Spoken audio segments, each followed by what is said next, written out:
Warning. The Federal Communications Commission has determined the following content to be emotionally harmful. Funny things that you think's funny aren't funny.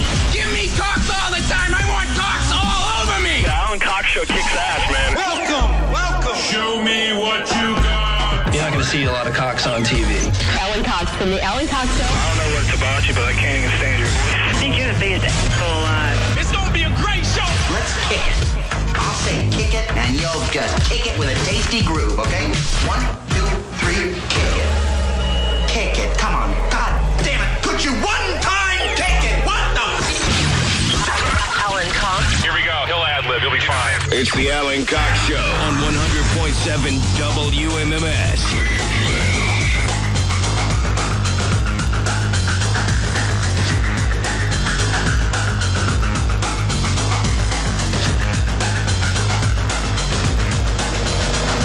Hey, what's going on, gang? Guess we'll hang out in this dump for a couple more days. Trash fire. Hey, what's going on? Welcome. My name's Alan Cox. Thanks for being here. Say hi to Bill Squire, who's right over there. Hey, creepy hugs, everyone. Thanks for listening to and watching this episode of the Alan Cox Show. Don't forget to like, subscribe, and share a cold one with the boys. There's Mary Santora. Hi, guys. No babies. She's not here on a lot of Fridays. It's a big Friday for you. It's a big day. You know what that Big means? Friday. They gave me extra chips in the cafe. I made all of them. Like your farewell. Poundcake's back behind the glass. Afternoon, white people. Happy Friday, and I got half off at the cafe. I was going to say, did you get your mitts on some of them extra chips? They weren't extra, but I got everything half off. Oh. Why'd you get everything half because off? We're leaving? Yeah. I wasn't going to brag about the discount in case someone else didn't. So get Mary it, got free chips. They decided to just give you 50% off. Oh, no, I got a discount, too. Oh, you did? Because you And said we're free leaving? chips. Well, I said, this is our last Friday. I said, Monday's our last day. I said, so give me a chicken Waldorf salad pita. Hey, look at that. Some chippies. Yeah. And Red Bull. All right. Red Bull. I would like the chicken Waldorf salad and Red Bull, please. I've Now, been up since 8. Mix it all. Shut up.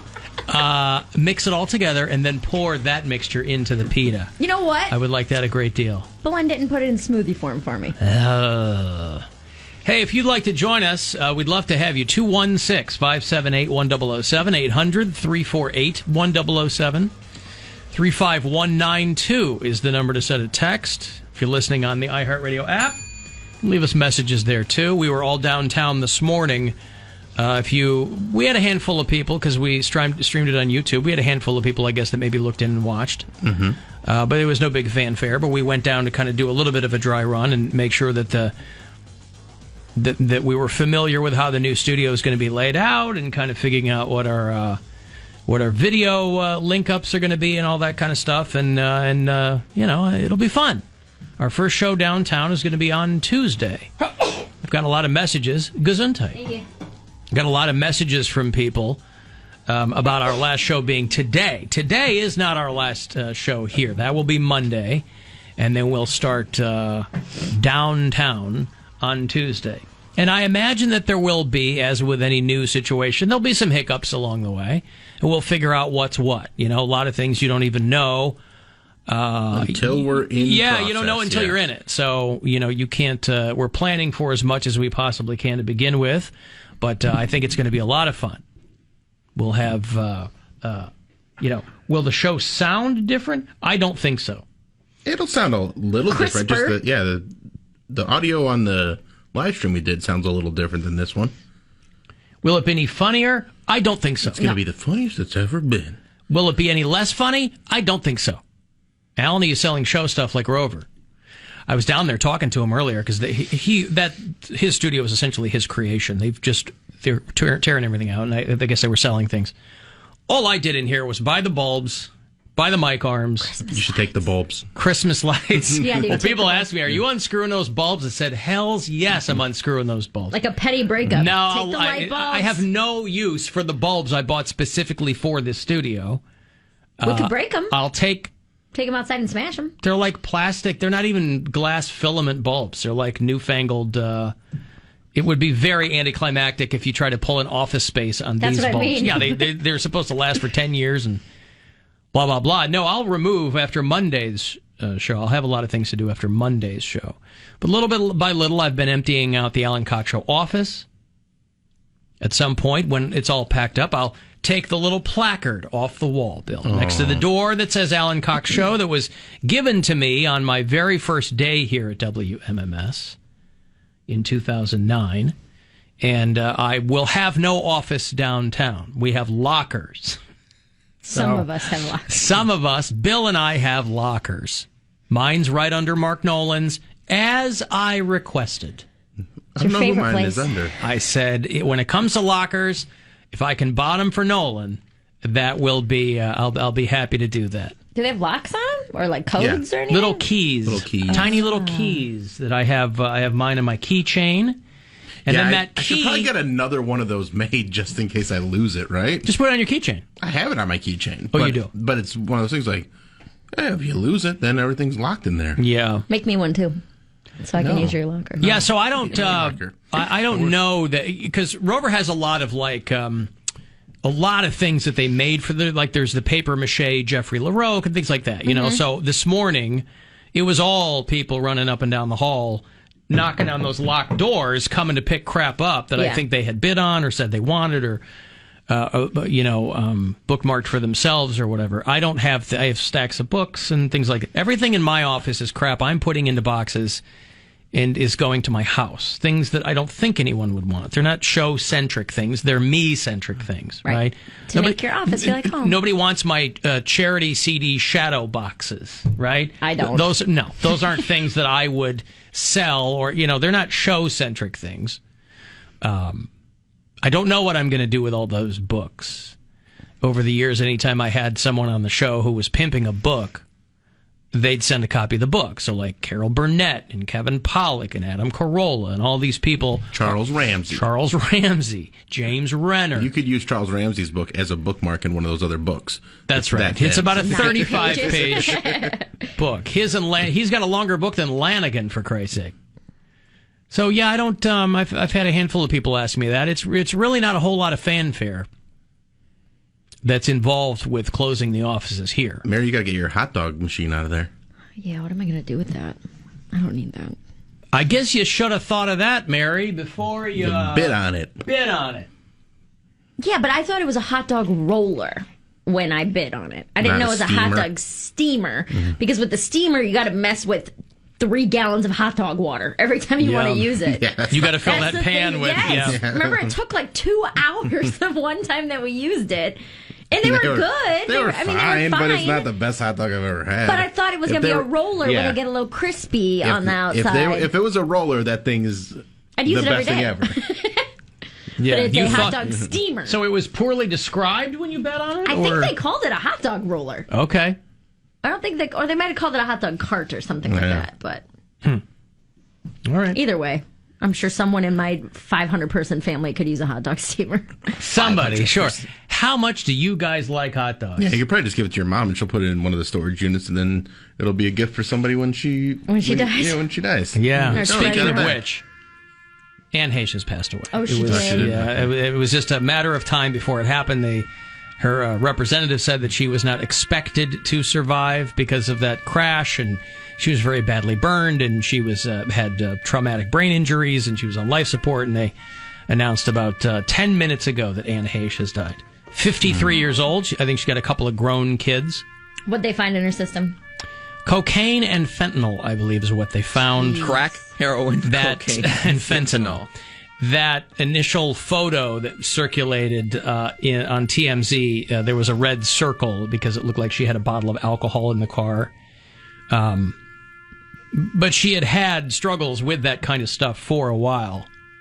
But she's great and stuff. She had, I guess, been filming a movie a couple of weeks ago. Her last post on Instagram was from the set. And so that movie, when that's released, will be her posthumous final film, I guess. But, she did that... Gus Van Sant many years ago did a shot-by-shot remake of Psycho with Vince Vaughn and Anne Heche. That was interesting enough, I guess. But she was in Donnie Brasco, and she was great. And she was in. Weird thing to do a shot-by-shot remake. It's like we don't need that. Well, just that had to be. The original one was perfect. It was great. Right, which is probably why he thought, well, I can't improve on the original one, so maybe... But yeah, it was... So, like, why make it?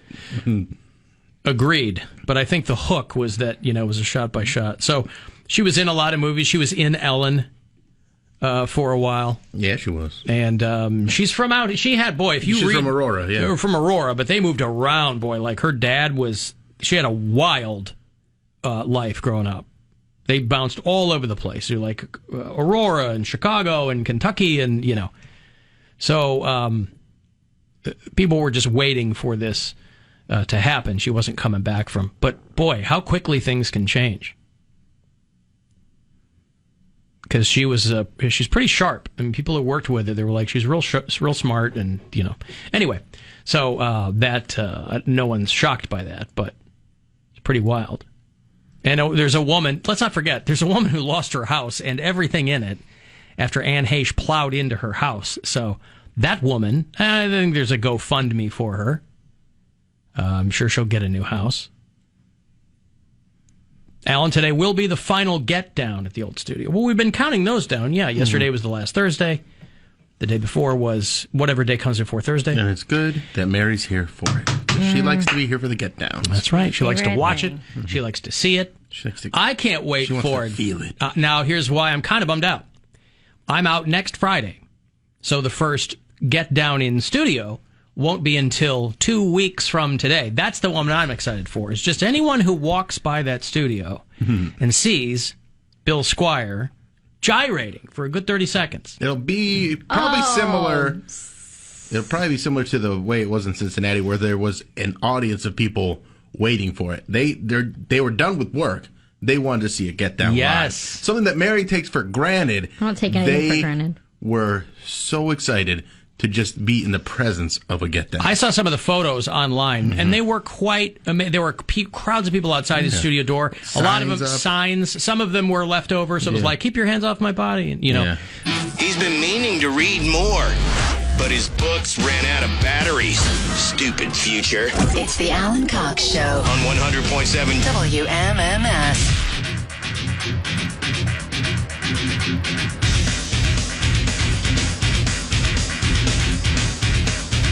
216-578-1007 if you want to join us.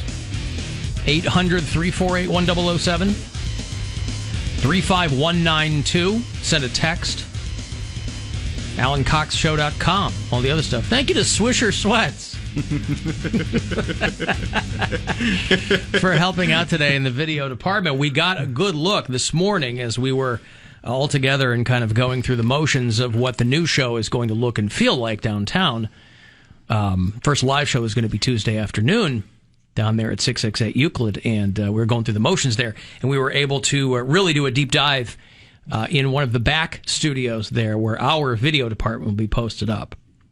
Swisher Sweats was unavailable to meet with us this morning. Yeah, it was very early. It was like Mary Santora early, like 9 a.m. Way too early. Way too early. I've been up since like then. the crack of ass, man, is what we're talking about. No, thank you. How did you end up getting up so early? Because I had things to do, man. I had to go to the vet for this dumb cat. Oh, yeah, Mary was out yesterday because of her cat. This cat's going to be the death of me, both financially, emotionally. I'm at my wit's end. Now you can't go on vacations next year because you have a cat. Dude, how's that feel? That's exactly how I feel right now. She's bankrupting me. So she had to have... So does that make it easier to understand his... Not at all. Worry about... Because I would still go on a vacation. Well, no, but you can also let the cat die. He can't let his daughter die. Right? Or the patio is what his concern. He can't let the dream of a new patio die. So my cat had a mass on her ear that needed to be removed. And while she was under, they were going to do a teeth cleaning, right? So they took her into surgery yesterday. They did the mass removal, was super easy. And then they ended up having to pull 2 teeth because I guess she had what's the equivalent of a cat cavity, where she had like holes in her teeth that had like exposed roots. So she had a cavity, yes. So they had to pull 2 teeth. So I went and picked her up. Her pickup time was 3, but by the time they went through everything and all of her medications and all of her after surgery care, I didn't get back to my house until like 4 o'clock. And so they're like, all right, set her up. She's going to be wonky because of the anesthesia. So try to set her up in a room that she's comfortable in, put her food, put her litter in there. So I get everything set up, and when I went, she had this friggin' cone on, okay? And my cat's never even worn a collar. Cone of shame. So she doesn't even like having things around her neck. I've never been able to get a collar on her. So when I went to go pick her up out of her carrying case, she flipped out. She scratched up my arm. She was biting and clawing at me. You sent me that photo, and I was like, what am I looking at? I thought you were showing me a new tattoo. No, I was showing you the scratches on my arms. Yeah. So she scratched up my arms, and so because of that, I dropped her because she was clawing at me. And then she has this cone on, so she's running around the house. It was pure chaos. Running around the house. Your boyfriend's home? No, he's at work. Bashing her head into everything because she doesn't have a sense of direction because of the cone. He would have flipped if he'd been home. Well, I mean, more than anything else, it was just chaotic. It was just like every 2 feet she's smashing her head into something else. She just had surgery and 2 teeth pulled, so I'm worried she's going to bust open a stitch or something like that. Are we talking about your cat or Anne H right now? The cat. Dude, she just died. So I'm like chasing her around the house for no joke, probably 30 minutes, because every time I go to grab her, she gets away from me or claws at me because she's scared and freaked out. So it took me like a half hour to finally get her into the room I needed her secluded in, which is my boyfriend's drum room. And then once I finally get her in that room, she's like running around, smashing her head into the drums, and she can't fit into her normal hiding spots. So I was like, whatever, I'm just gonna leave you in this room. You don't want to put her in the bathroom or something? I can't fit all of her stuff in our bathrooms. No. I mean, while she doesn't know where her stuff is, I would assume. You said she's still kind of in a post-anesthetic fog. Right, but they said I have to keep her in one room with all of her things, with her litter box, with her food, with her water, and our bathrooms are super small, so I wouldn't be able to put all that stuff in the bathroom. So I go to put away her medication, and they gave us like wet food and unload the car. And by the time I got back into the room, she had gotten out of her collar, out of her cone, wedged herself back behind the couch to a point where I couldn't get her. So it was just, at that point, it was like 4:30, and that's when I texted you, and I was like, man, I'm not even going to be able to somewhat come in till 5. And so then they were like, well, when she gets home, because she hadn't eaten anything all day, they're like, make sure she eats something, and then give her 30 minutes, and if she doesn't puke, you can feed her more. She has not eaten anything since yesterday at 5 in the morning. She wouldn't eat anything yesterday. She hasn't eaten anything today. I've tried to give her wet food. Her trust has been broken. Dude, she doesn't trust you. And I feel so bad because her stupid little cat brain doesn't understand what's happening. She knows my mouth hurts. Part of my ear is gone. This is BS. I got this stupid cone on. How dare you drop me off with these people? Thank you for saving my life. No, that doesn't register. Oh. So I'm just so stressed out because she hasn't eaten anything. She's drank water, but she thinks it's a trap. As soon as she goes out and gets like I can't get food anywhere or anything, near her. She's like, She won't let me anywhere near her. She won't let me pet her. She won't let me. Sounds like paradise. As soon as I come close to her, she runs off. I've tried to feed her everything. Sounds like a dream. No. A cat that wants to be nowhere near you. She hasn't eaten in 2 days. Fantastic. Really? That's what Brian was like, dude, when she gets hungry enough, she will eat. She's just so picky. Or you'll find a little skeleton under his hi-hat stand. Yeah, you'll have in a few days. One problem solved. That's right. No, dude, if this cat dies, I'm going to be a train wreck. I'm going to be such a mess. More of a train wreck. Yeah. Yeah. So, yeah, she's not recovering well. She won't come out from her hiding spots, and when she does, she, like, sprints past us to use the litter box and then sprints back away. So sounds like a very expensive procedure, like having a mass removed and then like 2 teeth pulled. It was. Good God.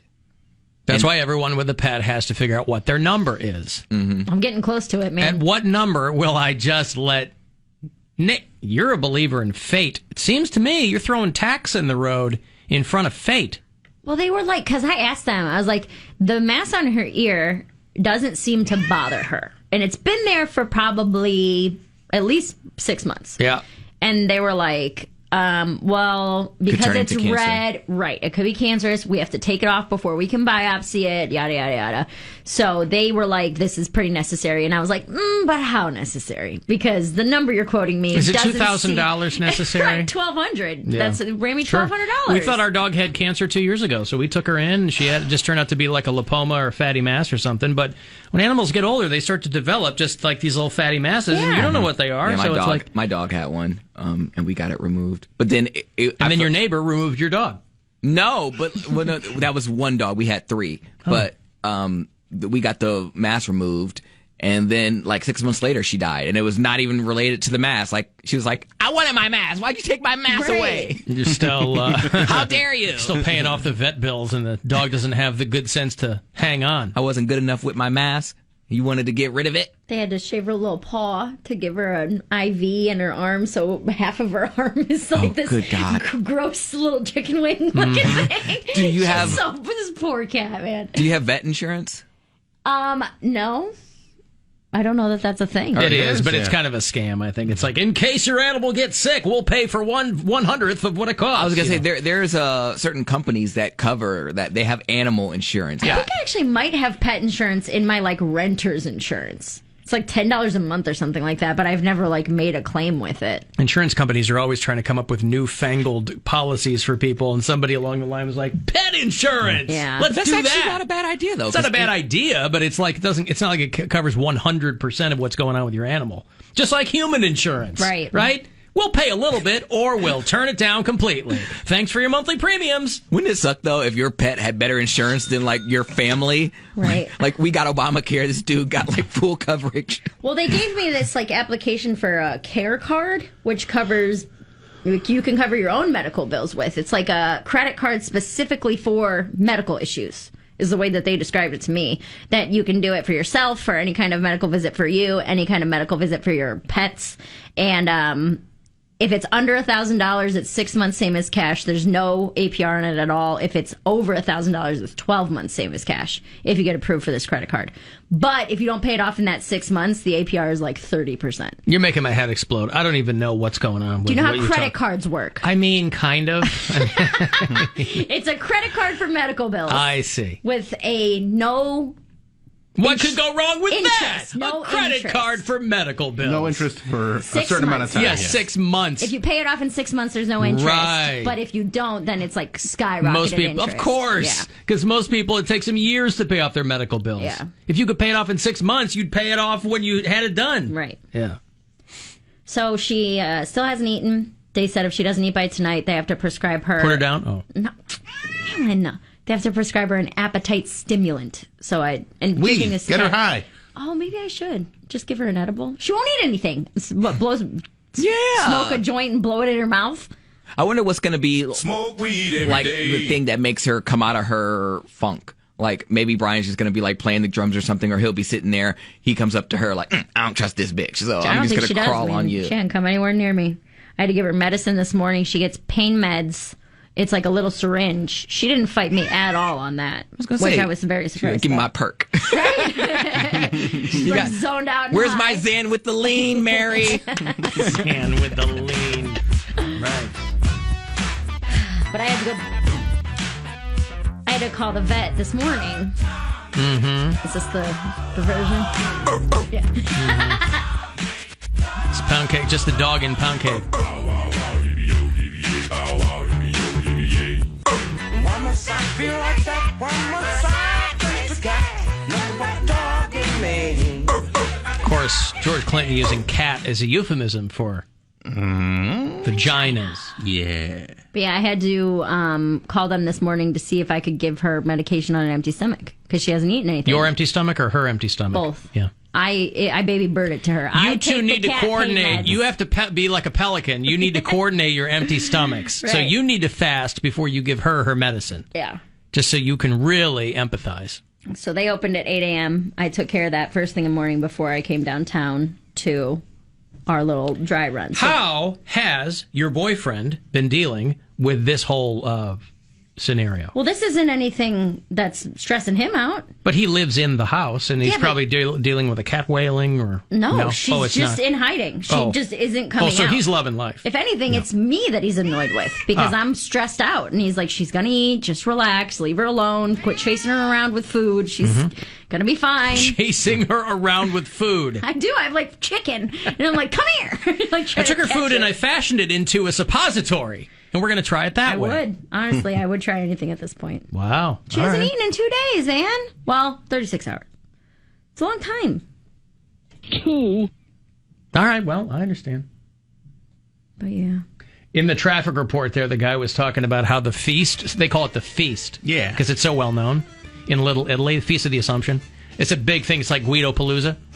And they're like, oh, there'll be traffic because of the feast. And I was like, this is the perfect opportunity for Mary Santora to reprise her on-screen role to show up, do an appearance. Hey, what's going on, everybody?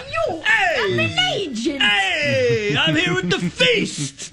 Yo, how do you like this? Where's my cannoli? Hey, leave the gun. I don't know why I turn into a penguin whenever I become a Hey! What are you? I got little wings when I do it. I don't know. Why not? It's what I feel, I guess. Feast of the Assumption. Go with it. Just go with it. Yeah. I've never been. I haven't either. We used to we lived in Pittsburgh with me and my first wife. They had a thing like this, and we had a lot of friends that were like organizers of whatever it is, and so we used to go to that. But I've never been to I don't need to go over to the East Side. It's just a pain in the ass to get to because it's not even really like the East Side. It's in that University Circle kind of area. Italy. It's just on the main stretch there, but there's no highway to get there. Right. Well, that's the argument against going to the East Side for anything. Yeah. Let alone this. We got parked 15 minutes away and walk. Exactly. To have somebody's overcooked ziti? Come on. For the past 121 years. All I'm saying is this role that Mary Santora played in this upcoming film. There's a lot of this. Hey! Come on. How do you like this? Give me a slice. I will have the gabagool. Historic Little Italy. Right. Yeah, Cleveland's not big on... it's not big on ethnic neighborhoods, is it? Like, every town not has like a... New York. Well, I'm not expecting that. I'm just saying, like, there's... We have an Asia town, and we have Little Italy. And then, there's like a Ukrainian village, whatever, but that's like a couple of blocks. Slavic village. What? Slavic village? There's a Ukrainian village, isn't there? I've never heard Ukrainian village. It's probably a subset of Slavic village. Ukrainians are very specific about what they like. Yeah, Slavic village, Ukrainian, you know what I mean? Yeah. Because if you call one group the other group, they go, what are you, Polish? They go, I'm Ukrainian. Yeah. They get all pissed off. Even before the whole Russia stuff. So, I don't know. I'm just saying, maybe get over there and, take your mind off the cat situation and you can really... Method act. Yeah, why not? I'll figure it out. It'll be a lot of fun. Alan, today may be the last get down in that studio, but it will not be the last time that Mary is annoyed by something that Bill does in the studio. No, that'll never end. Always. As long as we're both on the show, that'll be what that is. It's the gift that keeps on giving, is what I mean. My boyfriend and I got into another... Jesus Christ. Another what? Another hypothetical argument. Why are you guys having hypothetical... This is your love language, isn't it? This is what you guys like to do. You get mad, then you probably have makeup makeup sex. I need to specify that when I say fights and arguments, it's like... mostly lighthearted, and then usually it'll take a turn where we're like, "Wait a minute, are we being serious?" Because someone will start to get serious annoyed. when you come on the show and go. So my boyfriend's an idiot and said we can't get a patio, right? Because I want to go to Italy. Well, that's actually what he said. He was like, "I can't wait to see how you spin this on air tomorrow." Because we were watching My 600-Pound Life, and they went to the doctor, and the lady's there, the big fat lady's there with her tiny, skinny little husband, and he's like, I enable her. I give her whatever she wants. I just don't want the fight. And I looked at Brian and I was like, if I ever get that big, do not feed me. And he goes, what makes you think I would hang around if you were that big? Yeah. And I was like, are you kidding me? If you don't respect yourself, how can he? Well, I said, okay, maybe not 600 pounds, but how much weight could I gain before you would leave? 20 pounds. He said, whatever you're at right now. I was like, are you kidding? Wow. I was like, excuse me? Good answer. Good answer. He's like, don't you know how nesting works? The two of you are living together. He's still staying svelte. Right. So I was By your own admission, you started putting pounds on when you moved in with him. I was like, are you everybody kidding gets me? comfy. You're not in single shape anymore. You're getting comfy. She got extra chips from the cafe. Yeah. Well, I was just like, dude, I was like, okay, what if I hit 200? If I gained 60 pounds? I said, would you stick around? He's like, absolutely not. Like, he didn't even need 200 pounds. He didn't even need a moment to think about it. Like, instantly, he's like, no, I'm not attracted to big girls. I don't want to be with somebody who I'm not sexually attracted to. I said, so if I gained 60 pounds, say, over the next 10 years. Why would you gain 60 pounds? It just might happen. I don't know. It's not going to be because a lot of women use pregnancy as the excuse. It's not going to be that. And And it's not a bad excuse. I mean, pregnancy weight is very hard to lose. So, and you're dealing with kids, right?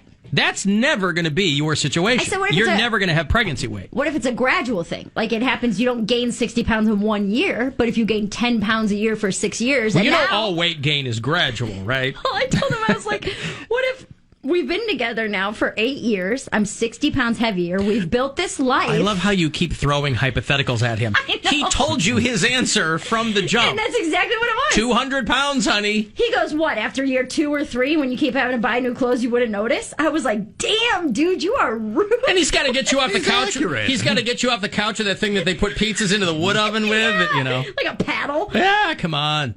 He did not even hesitate. Why would he? Look at him. He's staying sharp. He said that. The way that he said it, it made me laugh so hard. And I was like, are you serious? I said, we've built a life. We've been together 8 years. We have a house. And he looks at me and he goes, I'm hot. And I was like, oh my God. He's like, I'm not going to be with somebody I'm not sexually attracted to. He's like, end of story. You're not gaining 60 pounds. Yeah, well. I was just like, damn. I think it's a matter of self-respect. Yeah. No, it is. How can he be expected to respect you if you don't respect yourself? I don't think it's self-respect. He's like, I'm not going to be with someone I don't want to have sex with. That was really what it was. I'm trying to soften the blow. But what if he gets to a point where he's like, actually, I'm kind of into this? That's what I said. I said, have you ever been with a big girl? And he said, no, because that's not what I'm sexually attracted to. And I said, what if we do it and all my fat pushes everything in and it's super tight and you end up loving it? And he's like, I'm not even going to... So do you feel weird now that you realize you're walking the tightrope? That this is as big as I'm allowed to get? Yeah. Well, I told him, I was like, when we first started dating... He's going to break out the calipers. Right, the little pinchy things for the back of my arm. When we first started dating, I had just quit drinking. So I was about 15 pounds heavier than I am now when he and I very first started dating. Her boyfriend's like Steve Wynn. Walking through the casino, pinching the waitresses, measuring them at the Bellagio or whatever. Oh boy! But yeah, I was honestly, because he is so caring and can be so sensitive and patient and loving. But just with the amount of you asked him the wrong question. The way that he just stuck to it, immediately said it, and was like, "Oh, absolutely not! You are out of your mind if you think I'm going to be with you." If you I will be Don Rickles in Casino if you gain 5 pounds. How about that? Great ass. And that's when he was like, I can't wait to see how you spin this on air tomorrow. He'd be like, Brian said he'd leave me if I gained any weight. That's not spin, though. No, if that's what he said. If I gained 60 pounds, he's at 10 pounds, whatever, not a big deal. But he's like, you can't be 5'2" and 200 pounds. That's not what I'm into. But that's the easy part. The hard part is when he said, no more than you weigh now. That was more of like the joke, is what I mean. You better make sure. I hope it was a joke. All right, I got a break. Chubby ladies, are you mad? Shoot a text, 35192. You can listen wherever you are on the iHeartRadio app. Let's play double time for the hi-hat. 1, 2, 3, 4. Play a little faster. Double bass. This is rock and roll. Call the Alan Cox Show. 216-578-1007 or 1-800-348-1007.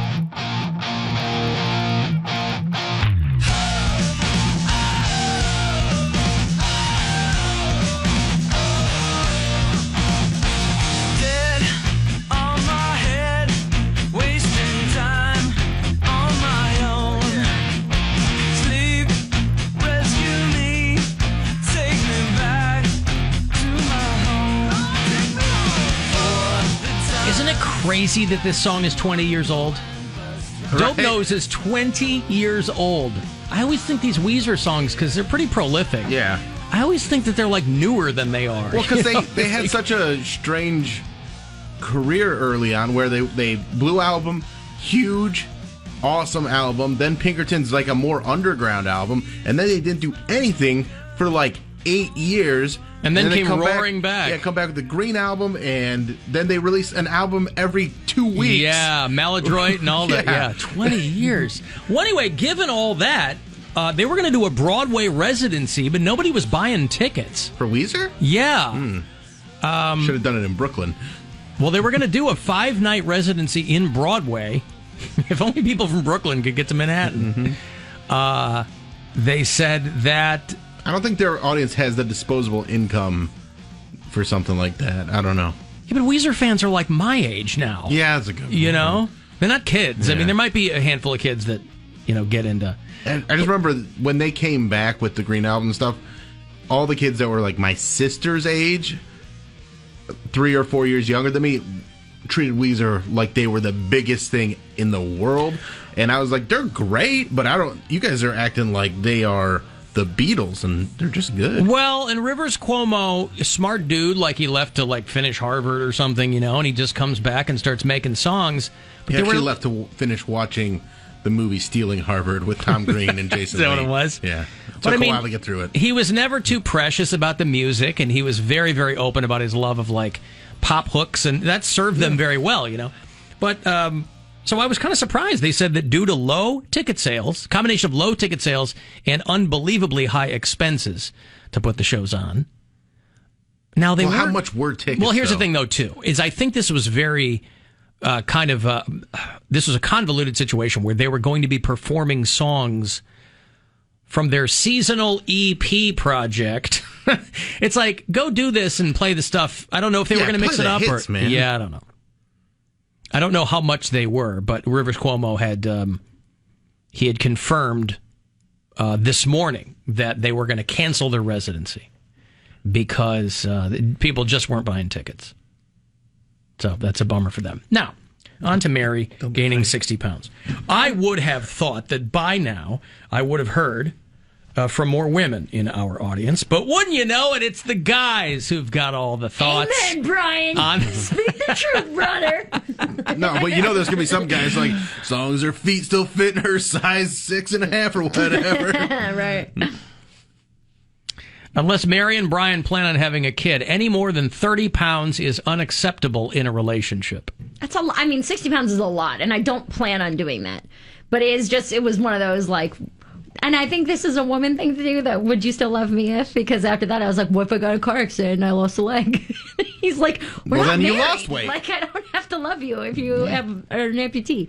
But also, then you've lost weight, so, right? Then you can gain a little more weight. Because, I can't walk, so. Yeah. You can get a little fatter because you're like, hey, I'm at the same weight. Right. I just lost a 40-pound leg. Alan, there ain't a chance in hell Mary would stay with her boyfriend if by some chance he was to get in a trash truck accident and was then confined to a wheelchair or a recliner and ended up gaining a bunch of weight. Ain't no way she would stay with him. I'm just saying. I mean, damn. I mean, damn. I mean, damn. What do you think the chances are, man? I agree with Mary's boyfriend. This is Jay in Strongsville, right? Another guy. Yeah. I'm not into big women at all. That's just very unattractive to me. I mean, you're into what you're into, right? Yes. I've never been with big guys. I've never been into that. I have never minded like curvy girls, gingers. boy. No, that's she the thing. Loves fat I do gingers. not like fat Loves gingers. fat gingers. But yeah, I mean, so I told him, I kept saying, I was laughing. He's like, what? I was like, I just didn't think you were this shallow. I said, if we had been together 8 years, we built a life. But it's not shallow. It is. No. And what about, so all the time you spend together doesn't matter. If he told Everything you've done. The life you have, the house, the raising of his daughter together, all of our experiences. Why is that all on his shoulders? Out the window because I'm What chubby? about your portion of the responsibility of... What if I get a thyroid disease and I can't help it? That's a whole other thing. You didn't ask him, what if I get a thyroid disease? You said, what if I gain 60 pounds? Because I'm shoving Big Mac pizzas into my face. He loves Big Mac pizza. Alan, this is a female. I'm 5'3" and 200 pounds. I'm not thin, but 200 pounds isn't that big. See, I think 5'3", 200 pounds. It also depends how you carry it, too. Yeah. I think that's big boobs and a big ass. Sign me up. My younger sister and I could not be shaped more differently. And right now, she's at the weight that I was when I was my biggest before I quit drinking. And I was all belly. I was 156 pounds of pure stomach. Like, that's what I had. I had big boobs and thick legs, too, but I carried most of my weight in my stomach. Whereas she fills out in curves. So her boobs went up a couple sizes, her hips widened, and her ass got bigger, but her waist is still almost disproportionately smaller. So has that hourglass figure. So really, I think the pound doesn't really matter. I consider it. My first wife my ex-wife's 5 years older than I am. Gwen is 10 years younger than I am. Everyone I dated in between those two people were considerably younger than me. Mm-hmm. So I always have had it in my head that it's my responsibility to stay attractive to that other person. Yeah. So in my head, I'm always like, my wife's 10 years younger than I am. I don't want to be like old fat dad. Yeah. I'm already gray. I got, my hair and my beard and all that crap. And she always poo-poos it. She's like, you're overthinking all this stuff. And I go, fine. But I don't want to. I see the people walking around. Mm-hmm. So in my brain, I go, that's my responsibility to stay effable. Yeah. To my spouse. Right. So my question to you is, do you consider it your responsibility? Yes. There you go. I'm not going to gain 60 pounds. No, this is all Right, we're watching my 600-pound life. But all of your arguments are hypothetical. all of them. And you have them so often. And it's my fault because this is what I do. We're watching my 600-pound life, and I'm like, you still love me if I look like that? And he's like, why are you doing this? You know the answer. Why are you doing this? Because not only this, but guys benefit from the fact that, and I believe this, some people might think it's nonsense, guys benefit from the fact that women put way less stock in the visual thing than we do, right? 100%. Women I appreciate it so much. Exhibit Bill A. has batted out of his league for 2 decades. By his own admission. Yeah. Right? Mm-hmm. But what I'm saying is, women will put up with a whole lot of blubber on their man if they're like, but he's great and it's this. Whereas guys are like, she put on a couple of, Well, that was my whole point. That I was like, we've been together 8 years. We built a life. We've paid off the house. We've done vacations. This is in the future. Yeah, lifelong memories of love that we have put in together. And 60 pounds will take all of that away for you. And he was like, I don't know. He's a man of principle. And he was like, I cannot continue a relationship with someone that I don't want to have sex with. Also, where's the self-love? Maybe that is my form of self-love. What? Getting fat. That's not love. No. That's completely divesting yourself of any kind of responsibility to stay healthy. Alan, my boyfriend, has put on 70 pounds. I've put on maybe 4. Somebody else says, as a former fat chick, I agree with Mary's boyfriend. Now, but that couple where the girls only put on 4 and the guys put on 70, how does she feel about that? That's what I'm curious about. And here's the thing. That's a lot of weight. 60 pounds, no matter how tall you are. But what if it's all muscle? I don't think I could put on 60 pounds. Some muscle. I would look disgusting. Yeah, what if you put on 60 pounds, but it's all muscle and you're just jacked? Just a little brick house. Crush a watermelon with my thighs. But I bet he wouldn't want a super muscular woman either. No. Fat or muscle. He likes very feminine looking, thick in the right places, but toned type of women. There's nothing wrong with that. Mary, Mary, why you bugging? Hi, my name is Mary Santora, and I expect my boyfriend to love me even if I'm a 200-pound, crazy, not so funny for cat lady. Get a grip, Mary. Because ain't nobody gonna love you if you get fat. No, come on. Ain't nobody gonna love you if you're big. There's so many different ways you can go with it that, listen, people definitely have their thoughts. But every relationship has their own mechanisms that make them work. Yeah. But there has to be, in your mind, a maximum weight that he could potentially gain, at which point you'd go, we need to have a talk. Maybe not walk like he said he would. Yeah. Bye. Unequivocally, right. Hey, listen, but everybody wants honesty, right? Right. Everybody wants honesty until they get it. And then they're not such big fans of it anymore.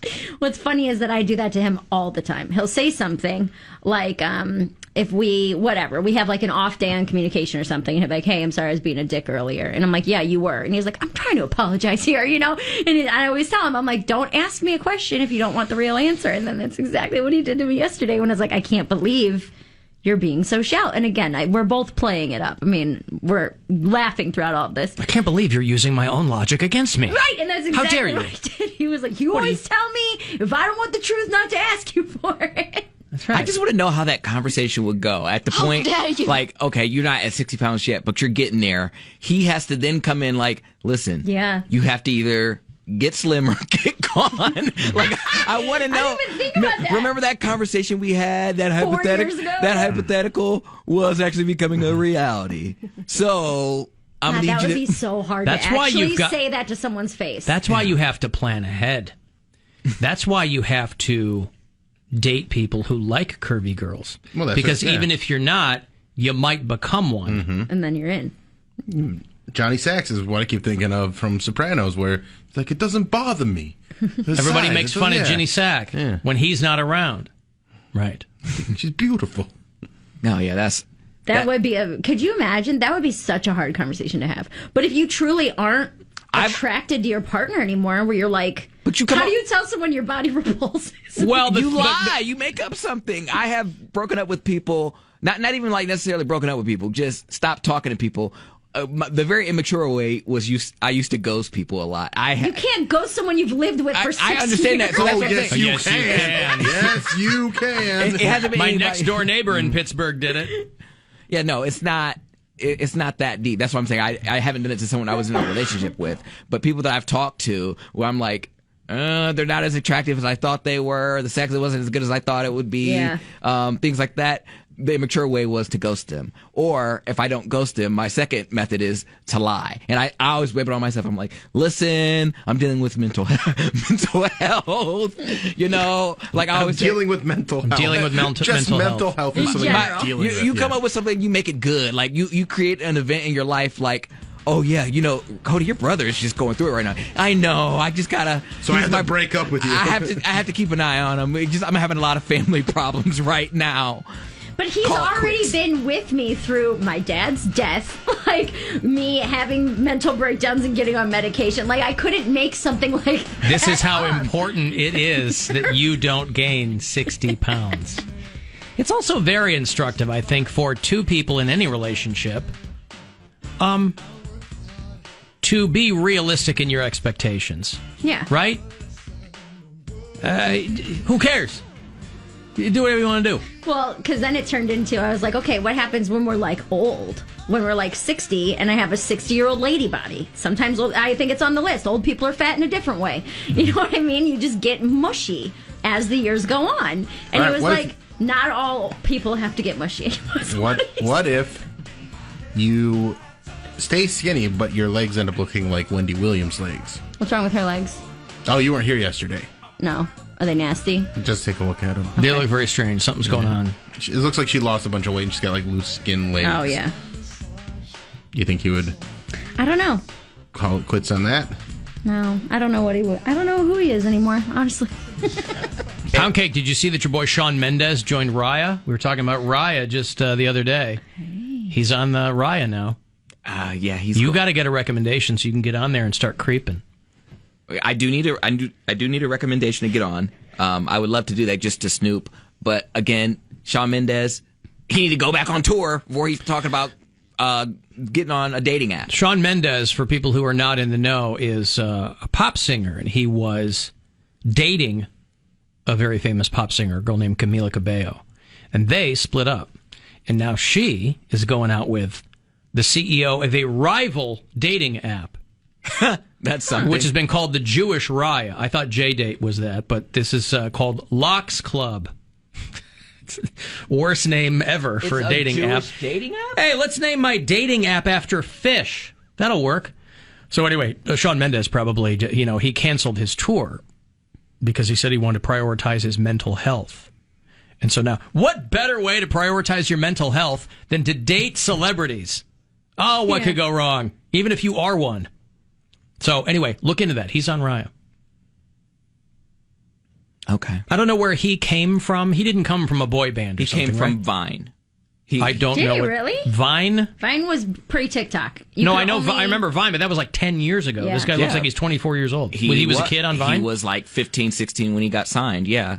He had the same kind of path as Justin Bieber. I actually had a podcast about them on the Poundcake because it was what's holding Shawn Mendes back. But he's from the same town in Toronto. He's from Toronto, just like Justin Bieber. He got famous from viral videos, just like Justin Bieber, just on a different platform. And he has Rick Ross as manager, which is very odd. It just seems like an odd pairing to have Rick Ross as manager and be like a cookie cutter pop star. But I think he's way hotter than Justin Bieber. My personal take. He's taller. He looks like a model.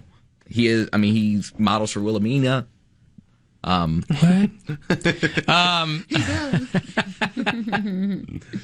Yeah, and so he has a really great voice and good songs, but he seems soft, and that's the one thing I don't like. Justin Bieber, he does. Soft. Justin Bieber seemed like he got more thug appeal. Like why? Because he covered himself in bad tattoos and peed into a mop bucket. Not even about the tattoos. It doesn't make you hard. He's got more swagger. Shawn Mendes just seems like.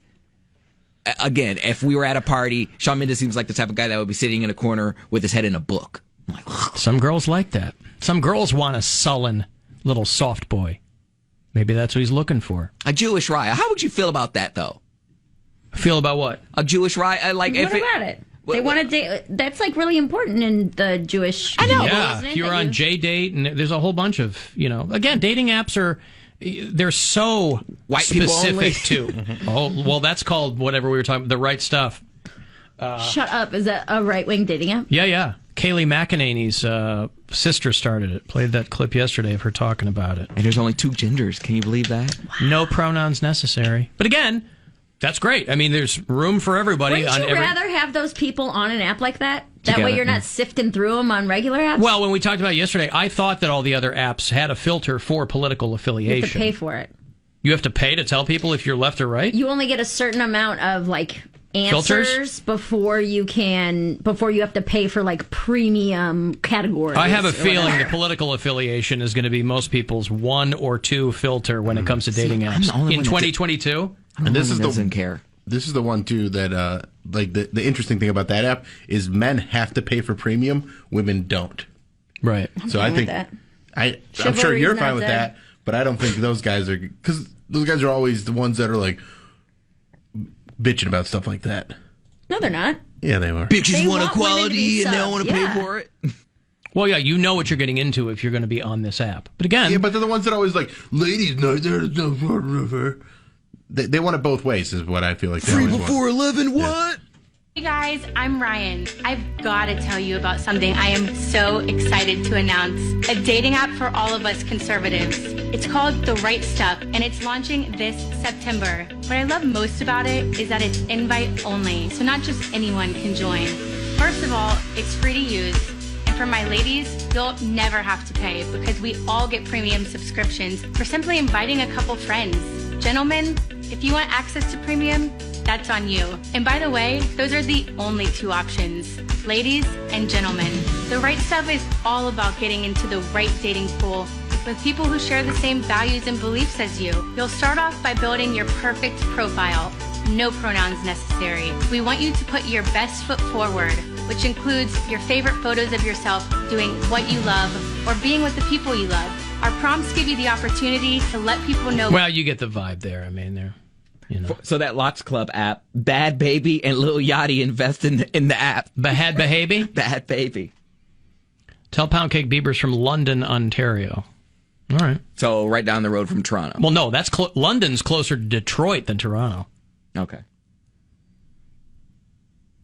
Anyway, just something to think about. I just want to let you know, because we were talking about Raya, and I know that you've mentioned Shane Bieber. What's his name? Shane Bieber.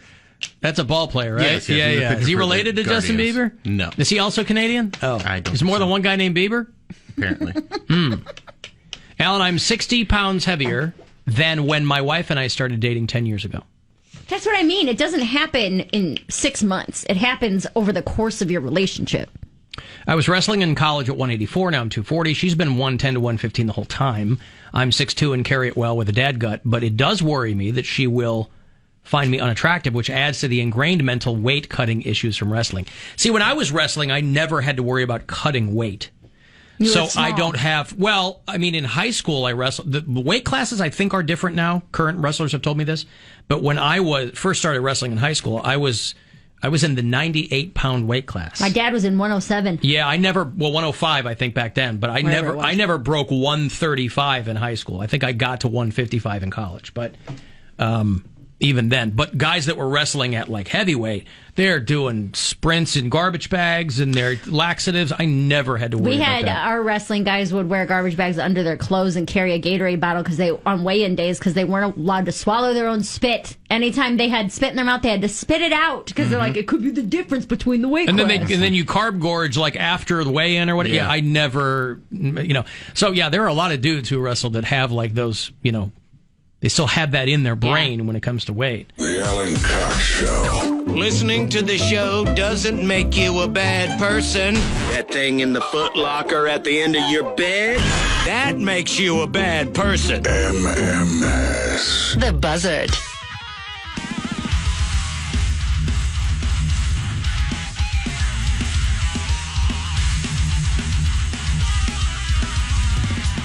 $35192. Want to send a text. Remember, 5 o'clock today, I'm going to have another chance for you to go to Vegas. Last keyword this week for our iHeartRadio Music Festival. Send you out to Vegas with a pal.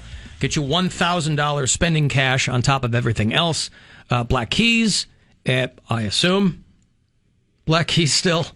Pat Carney's life is blown up, but what are you going to do? Black Keys and Pat Benatar and a whole bunch of other bands are going to play there as well. I don't know if Coldplay is on it this year. I don't think so. Coldplay might be taking some time off from the iHeartRadio Music Festival. Nevertheless, 5 o'clock is when that keyword is going to come your way. Your Guardians, first place, Cleveland Guardians, are going to be playing the Blue Jays tonight in Toronto. Blue Jays are a very good team this season. 7:07 is the first pitch at the Rogers Center. And then the Guardians will come back home and play the Detroit Tigers. Browns preseason tonight. Browns are going to play the Jacksonville Jaguars with Deshaun Watson in the driver's seat, I guess. As of now, I've heard things, and these are just people speculating, that the NFL is going to come to a decision on the appeal between 3 and 5 o'clock today. So he might end up getting suspended. Either way, it's preseason, so... I'm confused about how this goes down because... Everyone is. Well, because what I read was that... I was reading an article about the punishment that Deshaun Watson is willing to accept. Right. And I guess my question was, I didn't realize he had a say in the matter. Well, he originally did. Because he said that he would... They gave him 6 games. And Roger Goodell and the NFL don't like that. So they want a full season. He said that he would accept 12 games and an $8 million fine. Oh, I saw 8 games and a $5 million fine. But that's so... The league was willing to settle... I'm sorry. I read it wrong. The league was willing to settle on 12 games, $8 million. He said he would accept 8 games, $5 million, what you just said. Right. I guess I didn't realize that he had a say in it. Well, it's a... Before it went to Sue L. Robinson, there was a negotiation, and they were very far apart on it. And then now, because of the appeal process, I guess they get to negotiate again. But the NFL is going to go with what they want, and then I think what's going to end up happening is it's going to go to the Supreme Court. And the Supreme Court? Yeah. That's where it goes. Who will rule against him, obviously, because he's black. Well, and the Supreme Court of the NFL or the Supreme Court of the United States? It's going to go to court, and it's going to probably go in the favor of the NFL because the collective bargaining agreement is the way it goes is the NFL gets to decide these things. Yeah, that's why I didn't understand. I thought you just took whatever they handed down. What would the case that would be brought against the Supreme Court? Like a right to work thing, or? They'd say, well, and they've said this in the past, they would compare it to the lenient and almost zero discipline that owners have gotten for going to rub and tugs or having things. But I see. But those aren't similar cases because this is predatory behavior. When you go to a rub and tug, everyone is on board. Yeah, everyone knows what's going on. It's Right. not like You're not inviting putting somebody over yourself and then onto saying, someone. and then Right, going like, but the now this is happening. The argument against rub and tugs is that those women are all it's a human trafficking. Human Yeah. trafficking. Right. It's a function of that, and that's. But I heard Stansbury talking about it before that the Browns might talk to Janine Garofalo, who was a longtime if there's comedian. one thing that I cannot deal with, it's Jimmy Garoppolo coming to the Browns and us continuing to have to do that bit. I don't know what he's talking about, but comedian Janine Garofalo, who they just did a big write-up on her, What's by the worse? way. What's worse? They're neck Dealing and neck for me. with They're dealing with neck and neck. Deshaun Watson drama or Janine Garoppolo? You know, I think I'll take the play? Deshaun Watson stuff over the Janine Garoppolo bit. First of all, Bill, again, I don't know what he's talking about, but Bill has washed his hands publicly of the Cleveland Browns. So it shouldn't matter to him if, we've all dealt with this in showbiz, right? Stay in your lane. Shut up and dribble. You don't know this, you know that. Here you have a woman who established herself as a stand-up comedian and actress for many, many years, and then pivots to being National Football League. A star. Being a producer in the National Football League for the San Francisco 49ers. And if there's a chance at all that she could come to Cleveland, Ohio, let's say she gets hurt, she always has stand-up to fall back on. Right. I think she's inspiring as a female comedian and football fan. Everything she's done, I look up to her. Bill thinks differently. Well, because they're two different people. That's why. Again, I don't know what you're talking about. I hear words coming out of your mouth. They're not saying anything There's to me. Janine Garoppolo, I'm trying to, and then there's Jimmy Garoppolo. I've never heard of him. It's not even the same name. He doesn't even sound funny. No. But Probably not. He's a football player. Does they have to be funny? So Makes porn stars and throws check down passes. So the Browns will play tonight. So wait a in minute. Jacksonville? They're playing in they're in J-Town? Jacksonville. If they're in talks with another quarterback, what about Deshaun Watson? Because he's guaranteed that money.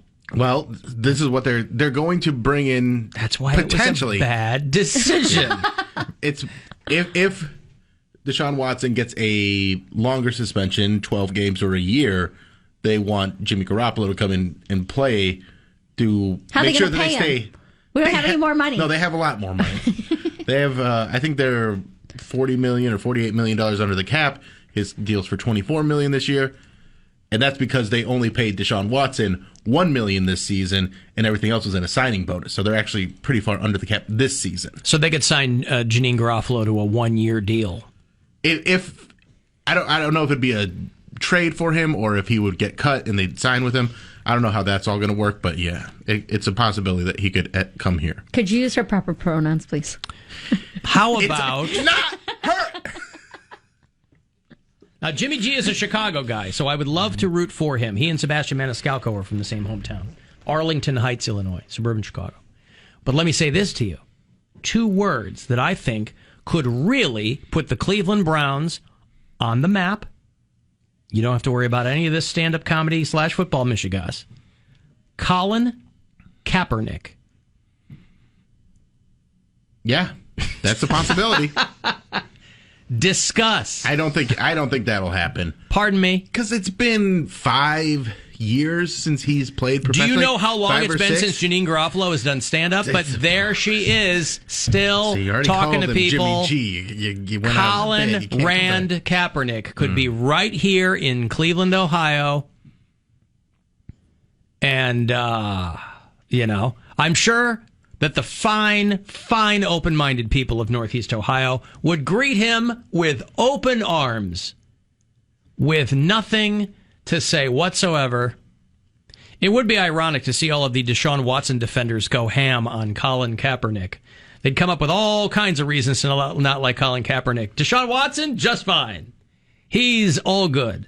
The case would go to federal court, not the Supreme Court. Well, again, none of us are lawyers, so I don't know what the hell goes Well, to I'm what. a lawyer, but not in this you played era. a lawyer. Play a lawyer. Right. That's My right. period piece, I'm a lawyer. Mm-hmm. But I only know Western law and fish law. I don't really know. Were you a lawyer or a cop in Everybody Loves Mayor? I was a lawyer. Oh, you weren't a cop? Oh, No, you're a I'm fish cop. I'm a fish You're detective. a Western lawyer. Fish detective, Western lawyer. Western lawyer, right. I got a We're working on season 2 of this already. We haven't even done season 1. Not your average lawyer, but she is very hot. She knows how to cook up on her hot and steamy pot.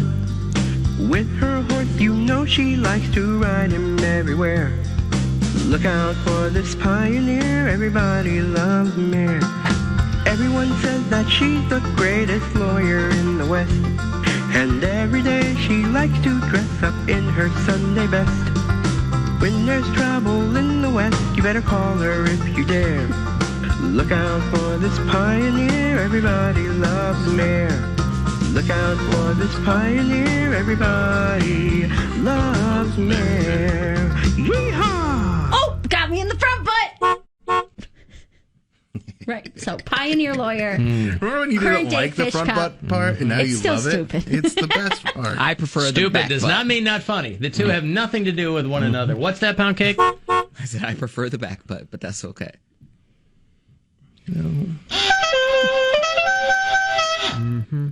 That's why I flicked you off during my dance. You did. That was very rude. Shut up, Poundcake.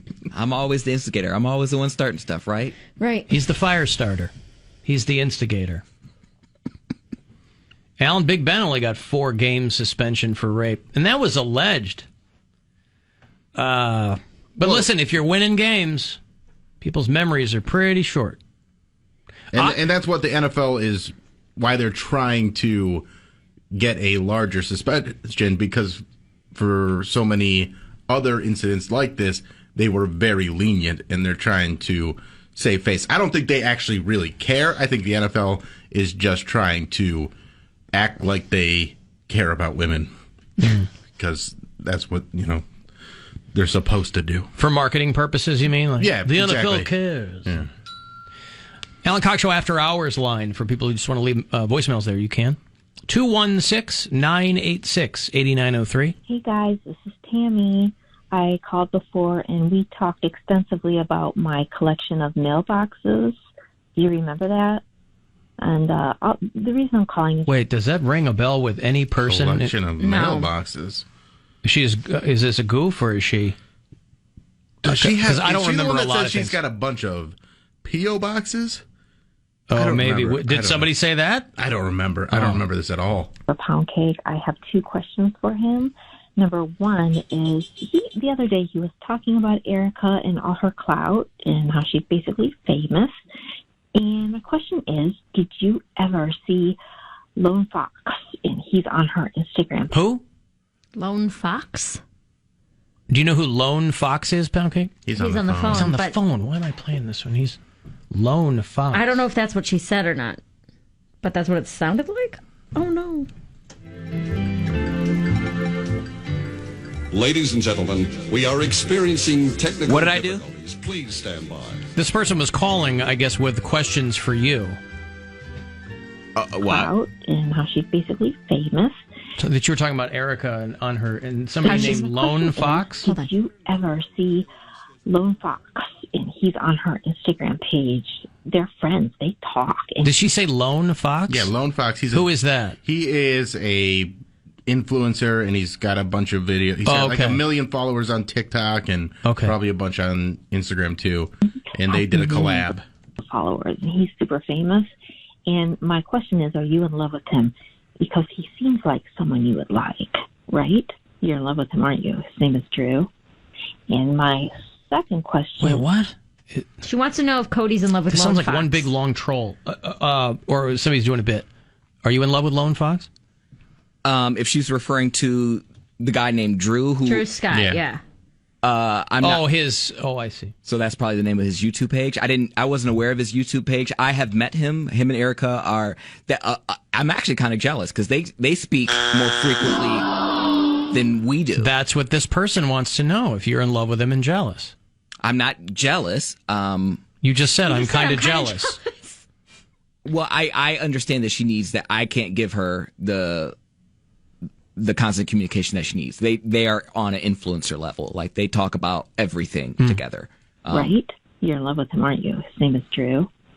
And my second question is, well, on Instagram, she said one of her friends gave her the Rona.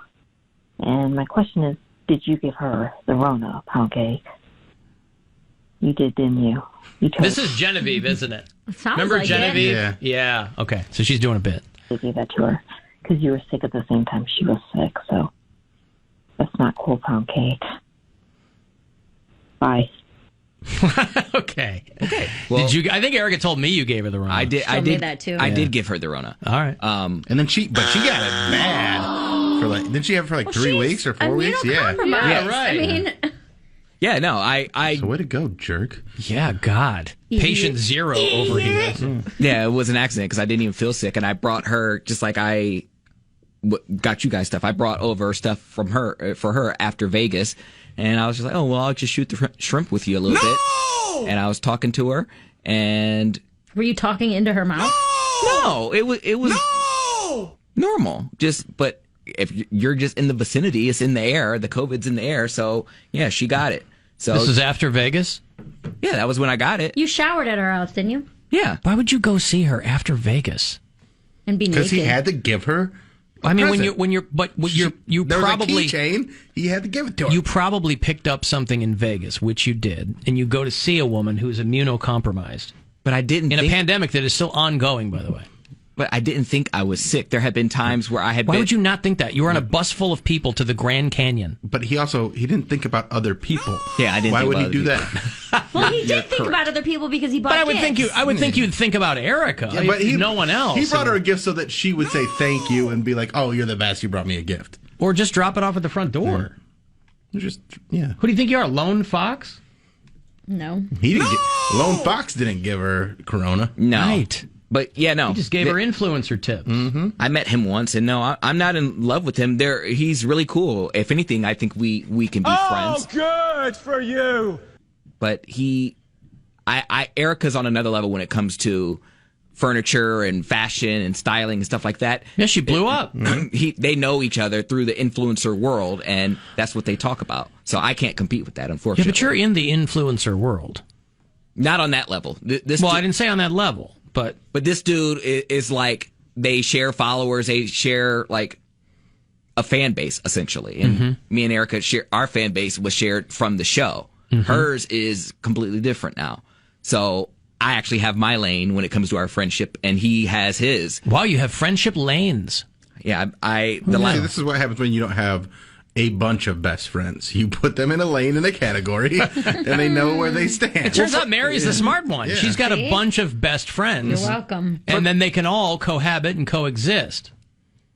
He has 1.53 million YouTube subscribers. Man, good for him. Yeah, no, he's very successful. And when I was over there, I was listening to them and watching him on FaceTime by his house in Los Angeles. And he's just like, you guys want to see my house? And he was just, walking around. I have to say, out of all the kinds of influencers, I think like the home style or home design influencers are the most impressive, because it's basically, look where I put this table I bought. No, well, Erica makes it. No, I know she does. DIY stuff. I know she does, but a lot of people do not. Right. Because I'm not immune to this. I'm a homeowner. I'll follow some of these people. I don't follow this guy. Maybe I'll start. I follow her, but I follow a lot of different kinds of people, Yeah, and like a lot of them are how to style a reading a nook. lot of right, because you have a finite number of rooms in your house. That's why you start doing nooks and areas Right. and your coffee nook. And So your some reading people are like, look where I put this thing I bought. It's like, good for you, because you're not doing anything. Right. You're staging it properly. You know how to take a photo. It's very impressive. Yeah. Hey, no. Speaking of the antithesis of impressive, hey, Woody. Alan. Yes, sir. How's your day, brother? So far, so good. As far as influencers go, I would think people that transmit STDs are the most aggressive, or the most, I don't know the word I'm looking for. All right, thank you. Yeah. There you go. Play my Obama song. Okay, listen, thank you, Woody. Again, I don't know what you're trying to say either. So if you don't, I don't. Call the Alan Cox Show. Where's the best place in America to meet single girls and guys? 216-578-1007 or 1-800-348-1007.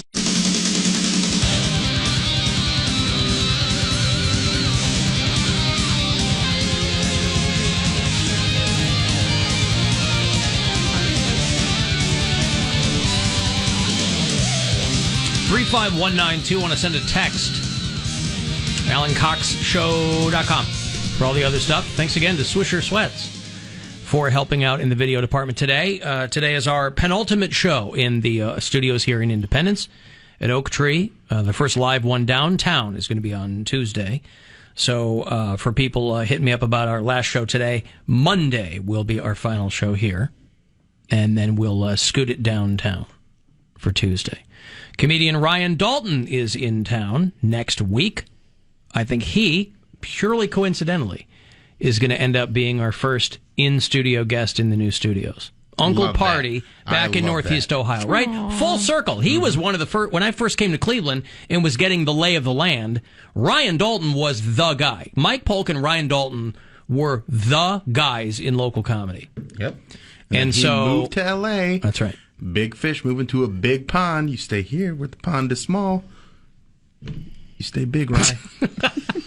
You stay big. So Uncle Party on Wednesday, possibly Steve Byrne on Thursday, I hope. He was your headliner, of course, for the 10th annual Alan Cox Show Comedy Tour, the last one we did.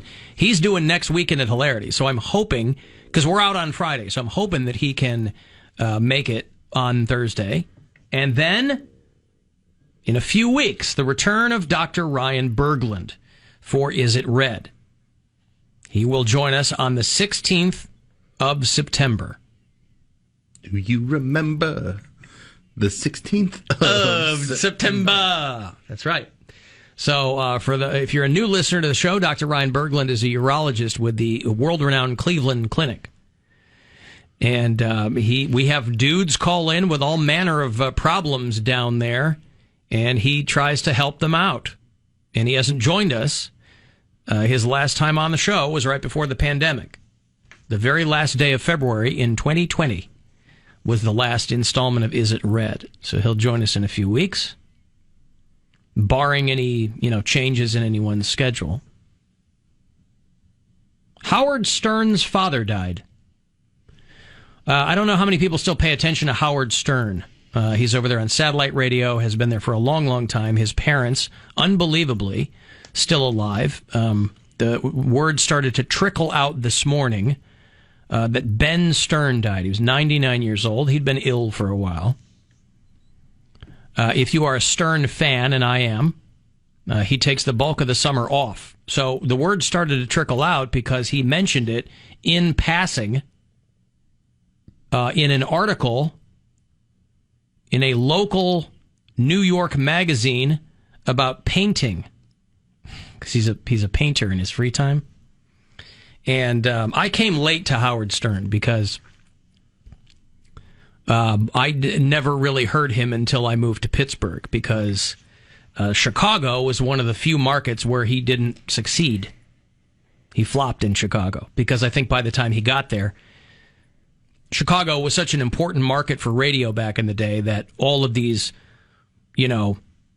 supernova talents had gone through. Everybody at some point wanted to work in Chicago. So by the time his show got there, everybody had already heard the stuff he was doing. And so he was on 3 stations in 7 years before he decided to call it quits. So when I moved to Pittsburgh, the station I worked for, Stern was the morning guy, and I was hired to be the afternoon guy. So that was when I really started to hear Howard Stern. And I'm a fan. We all operate in his shadow. He's the guy that laid the groundwork for all the stuff the people in our line of work do. And if you listen to his show, his parents were, he would do his own imitation of them, but they were, there was nobody putting their parents on the radio, really, before he started to do that. And so he would talk about them, and they kind of became characters in their own right. But his parents were still alive. They're very old. They're both in their 90s. and his dad died. I texted my wife this earlier, and she was joking. She goes, "Oh no, who did he leave all of his money to?" And I was like, "What?" It took me a second to realize that she read it as Ben Stein. Oh. When Ben Stein's money. And I go, no, Ben Stern died. And so that whole thing. So people who are still fans of Howard Stern and keep up with that, he's not currently on the air live this summer to talk about it. I'm sure he will when he returns. A lot of people had the Butt Bongo Fiesta VHS. This is a guy who...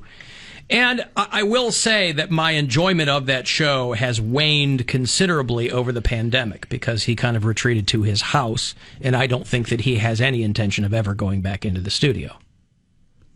And that's made the hijinks that can happen in a live studio kind of dissipate. And so it's, I have been a fan for a long, long time, not only as someone in this industry, but just as someone who has enjoyed that show for a long time. But I don't find myself interacting with it as often as I did. Alan, is Sal from Dairyman's ever going to be in the studio? I think Sal passed away too. No, he's still out there. He's still out there. I'm almost positive that Sal from Dairyman's passed away. He's not dead as far as I know. As I understand it, Sal from Dairyman's passed away. I just had... Which is why I can never have him in the studio again. All right, fine, because he's dead. Thought my parents would have told me, but okay. You thought your parents would have told you? Yeah, a family friend. Oh. Yeah. We just had lunch last week. Bill, I'm sorry to tell you, he died after lunch. He had some... right then, huh? Yeah, well, where did you guys... I heard he got some bad Asian carp. That'll do it. That will do it. Yeah, that's a shame. You shouldn't be eating the Asian carp anyway. Not really a great fish to eat. It's an invasive species, and it will really invade your gut biome. And who knows what it'll do to it. For everybody hitting me up about Anne Heche, yes, we covered this at the very top of the show. It was... I already made a joke about it. Mary's like, no, don't do that. The news was about 10 minutes old when we got on the air, and so very top of the show today. But thank you for trying to keep me in the know. I do appreciate that. Alan, I agree with Poundcake and the best friends in their own lanes. I have a decent following on TikTok, and I have my influencer friends that are like work friends, and then my normal friends who don't mix well with the influencer. I guess if that's your job, those are like your work friends. Yeah. Except you and Erica were in the same business for a long time. Prior to her influencer friends, you were friends. Yes, but we were also... Until you made her very sick and put her at the edge of death. Somebody texted me and referred to you as an influencer. Ian calls me Cody COVID. Yeah. And what a great nickname to have now, that albatross around your neck. Yeah, well, it was an accident. I didn't do it on purpose. But no, I mean, Erica and I, yeah, we were professional friends, but we got really close during our time on the show. Like, I don't know what it was, but we just clicked. So, I know. She still posts, my ride or die, like on your birthday and stuff. She'll still post these, my ride or die. So, because you didn't treat her as poorly as you treat Mary Santora. Oh, please. I don't need him. I have a gay black best friend. I don't need to. I have a gay blah blah for fans and can. She's got a gay black. She's fine. Yeah. So I mean, this guy Drew. When I first heard about him, I was like, "Hey!" And then I was like, "No, she needs this. Like, she has two gay friends. Like, and." This one just happens to be more good-looking, more successful, crazy rich, very stylish, has a lot of celebrity friends, lives in Los Angeles, everything she could possibly ever want, and she's still slumming it with me. So I really appreciate it. And I got her sick. So that should tell you the type of character Erica is. She's just, why do you characterize it as her slumming with you? Because I don't offer her anything other than friendship. So she's really friends with me. Why do you have to offer her anything other than friendship? Well, I don't necessarily. That's the business that she's in. I don't necessarily have to, but I mean, friends should offer you something. Like there's perks of being someone's friend. Yes, friendship. Okay, but like Drew can also offer her friendship, and if she ever needs a place to stay in Los Angeles or people to be connected with, he's got her. And Right, or she could just pay for a hotel room when she travels. Or she could do that. I don't understand why you're downing yourself in this whole scenario. I don't know. He's very intimidating. I think you're placing too much emphasis on somebody just because they have a lot of that's who he stupid is. TikTok That is who I followers. am. Erica, I could never not be her friend because she was the reason why I came out of my shell. Like, I was always a hermit. It wasn't necessarily I like doing the show because I'm forced to talk to people. But like, Erica was the one that showed me. She was my ambassador to the Flats. Like, all of her friends, all the connections I have in Cleveland were through her. She was a socialite, so her socialite friends became my socialite friends. I got into clubs for free. I got drinks for free, boys for free, like all of it. It was great. You know how when Poundcake first joined the show, we're like, he was. Boy, I hope this guy comes out of his shell. I'm talking about going out. Like, I wasn't really a clubber. It was like college stuff, but never like downtown Cleveland. I didn't really like clubs. I liked house parties. But you don't do that stuff anymore, really. I really don't. Vegas was, again, coming out of my shell because it was a family vacation. And then look what happened. When we start the new show at 668 Euclid, by the way, Gwen has asked me to start referring to you as Downtown Cody Brown. My friend's mom already refers to me that, so she's late. Jeez, you hear that, Gwen? Yeah. Not original, I guess. I guess not. Downtown Cody Brown. iHeartRadio app, if you're listening there, you can always leave us messages. You'll see that little talkback button there. Hey, I got a chance to look at your guys' new studio over at the Alan Cox Show. It looks fly. Matter of fact, whenever they break that summoning rule of putting stickers and stuff like that up there, y'all need to put anything that's up there. That wall's too plain and too gray. Y'all gotta make something happen out of that. But this is your boy, DJ Raven from the Blacklist, 110. I'll let y'all later. DJ Raven. What rule did he say? The nothing on the walls. Yeah. But I do agree with that. Summoning rule. I don't. What does that mean? What? No Ouija boards. Yeah. That's the only thing we're allowed to bring. That's right. You have to use the Ouija board every day. I do not. You do. No. So you don't get your parking spot anymore. Yes. We are bringing the Ouija board down. You can't. Where are you going to put it? In your locker? Yeah. Yes. Okay. And then I will bring it out and put it in the studio every single day next to the pogo stick. Just so many failed items, I guess. Failed items? We never used that pogo stick. We never still did our have a pogo chance stick to. It's challenge. because we went right into a pandemic. Unless we do it Monday. We went into a pandemic. No, it wasn't. We were supposed to do the pogo stick challenge last year, and Cody got COVID. Yes, what it was. because of a pandemic. No, we were already a year into the pandemic. But he brought it to our doorstep. Yeah, last Yes. December. The influencer over here. Because he had to do our last shows from home, remember? Yeah. So I'm going to bring the pogo stick into the new studio. Okay. And I'm going to wait for somebody to complain about it. Just wait for somebody to complain about it.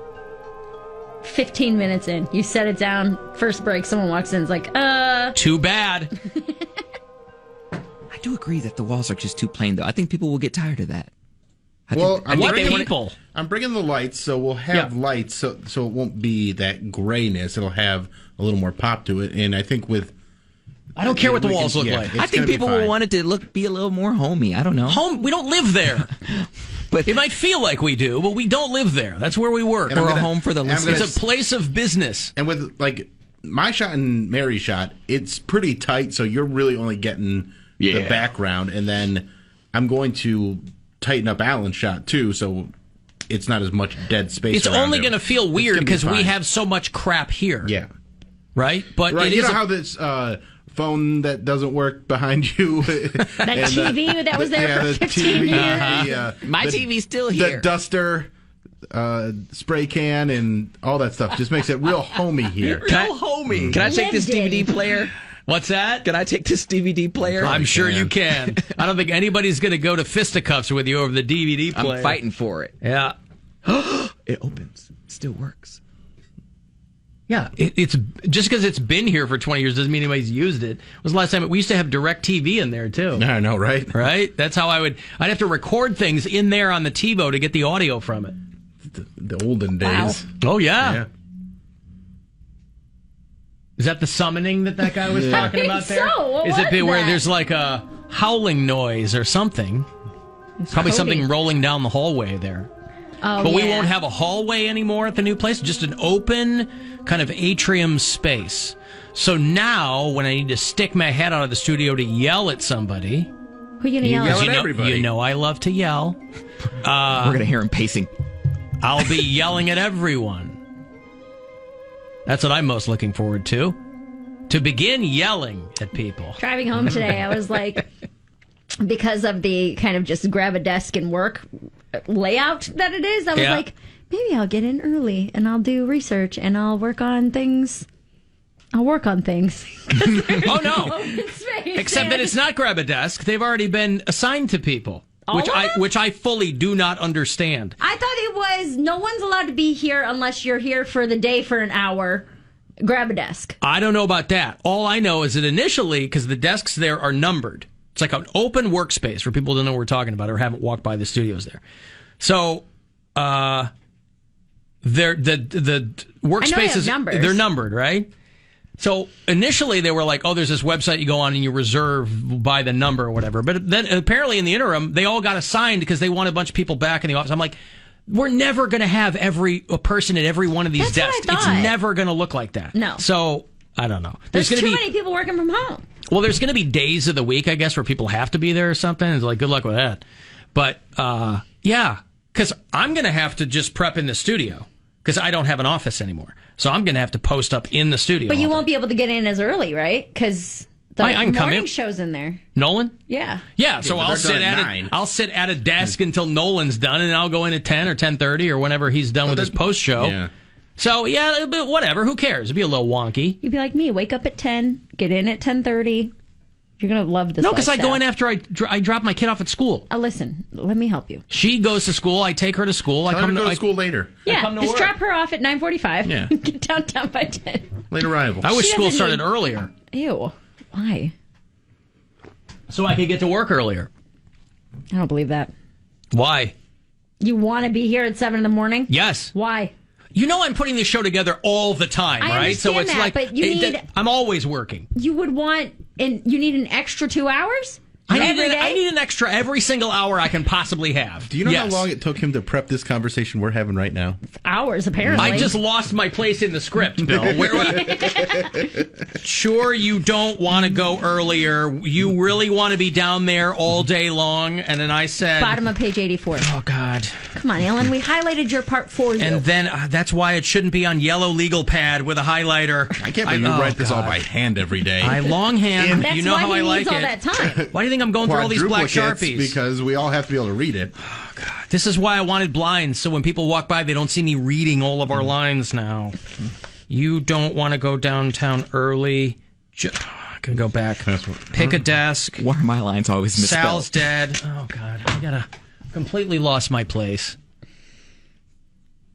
No, it'll be little tweaks and things like that we'll figure it out. Yeah. Listen, my primary priority is make sure Poundcake is sequestered in a studio where nobody can see him or hear him. That's all that we need, right? That's right. Rouse! That's all we need. He'll be back there. I'll dial him up based on whatever studio he's in. He can be in any one of those studios. I'll dial him up. Mister, I walk 9 miles a day. I'm so fit, I'd eat 300 calories. We're walking into the parking garage today, and he goes, I'm up on floor 3. I was like, oh, me too. He walks out of the building and toward the elevators. I was like, if we're only on the 3rd floor, why don't we take the stairs? He's like, I guess we're on that hill thing. I was like, all mad about it. I was like, 2 sets of stairs are going to put you out, bro? Mind you. You should be taking the stairs here. He's like wanting to lose all this weight, but was aggravated that I suggested we take 2 flights of stairs. Oh, but mind you, I didn't even realize that I was on the same floor as you. Like literally, I was a couple parking spots down from you, and I was like, I get out at the 2nd floor, and he goes, "No way, you parked on the 2nd floor." And I was like, "Yeah, that's my car right there." And then he must have went back up. I went all the way. I went all the way up to the 4th because I was like, I saw the 4th floor sign as I was walking off, so I'm like, it must be like the next level must have been 4, like at the slant, and. It wasn't. It was 2. It wasn't. And you made a beeline for the elevator. That's what he wanted to do. That's how I knew if where you to hadn't go. intercepted him, he would have gone on the elevator. He would have gone on the elevator. To go up literally probably 12 stairs. Yeah. Maybe more than that. Maybe 20. If you were on the 9th floor of something, I could maybe see that. But 2 floors, why would not take the stairs? Well, it wasn't necessarily the steps. It was, I said it looked sketchy. And by the way... He said people get raped in here. I said, no, it's 11 a.m. By the way, people get raped in here. You know, people get raped everywhere, right?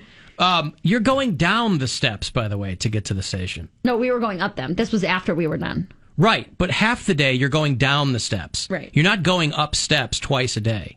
You're going up steps once a day, down steps to get to work. That's harder. Up steps to get to your car, which you then sit in and roll home. Correct. This is going to be the best $500 you ever got. Gotten. It's not going to matter. Not going to matter how it comes to you. He's going to hit his goal weight. It's going to be the sweetest $500 you ever got. Here's my prediction. He's going to hit his goal weight by his birthday, which is September 8th, 9th? 8th. Okay. Within the next month, he's going to hit his goal weight, and then I don't think you'll be able to keep it off for the next 3 months. That sounds really quick. He's already halfway there. I didn't say I was halfway there. No, I told you when I started working out again. Remember, I told you I was at 190, so I gained those 2 pounds. I haven't weighed myself since then, so I don't think I've lost. We'll weigh you again on Monday. Okay. All this other dumb crap we're talking about, I have to remember to put a scale in my locker so that we can weigh him. The Ouija board, the scale, and the pogo stick. So environmentally friendly, they recycle every joke. The Alan Cox Show on 100.7 WMMS. Cleveland.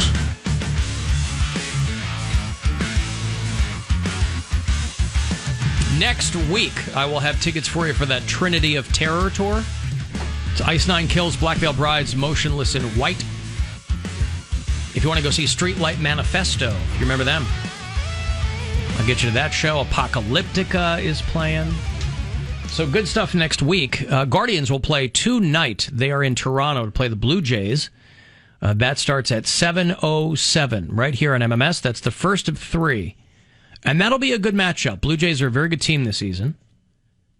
Tomorrow and Sunday will be afternooners, and then the Guardians will come back home to play the Tigers, who they just swept in Detroit.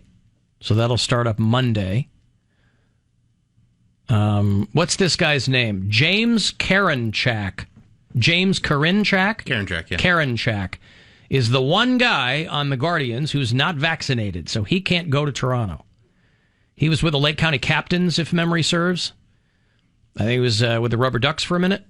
Yeah, that's usually how it goes. He's the one guy on the squad who ain't going to Toronto. It's definitely a tough blow, he said, but I'm going to cheer my guys on the best I can from wherever I'm at. Never end a sentence with a preposition. It happens all the time. I was watching Cheers the other day, and Sam Malone ends a sentence with 2 prepositions. Yeah, and it's just I can't remember exactly how it went, but it was just very funny writing on their back and forth.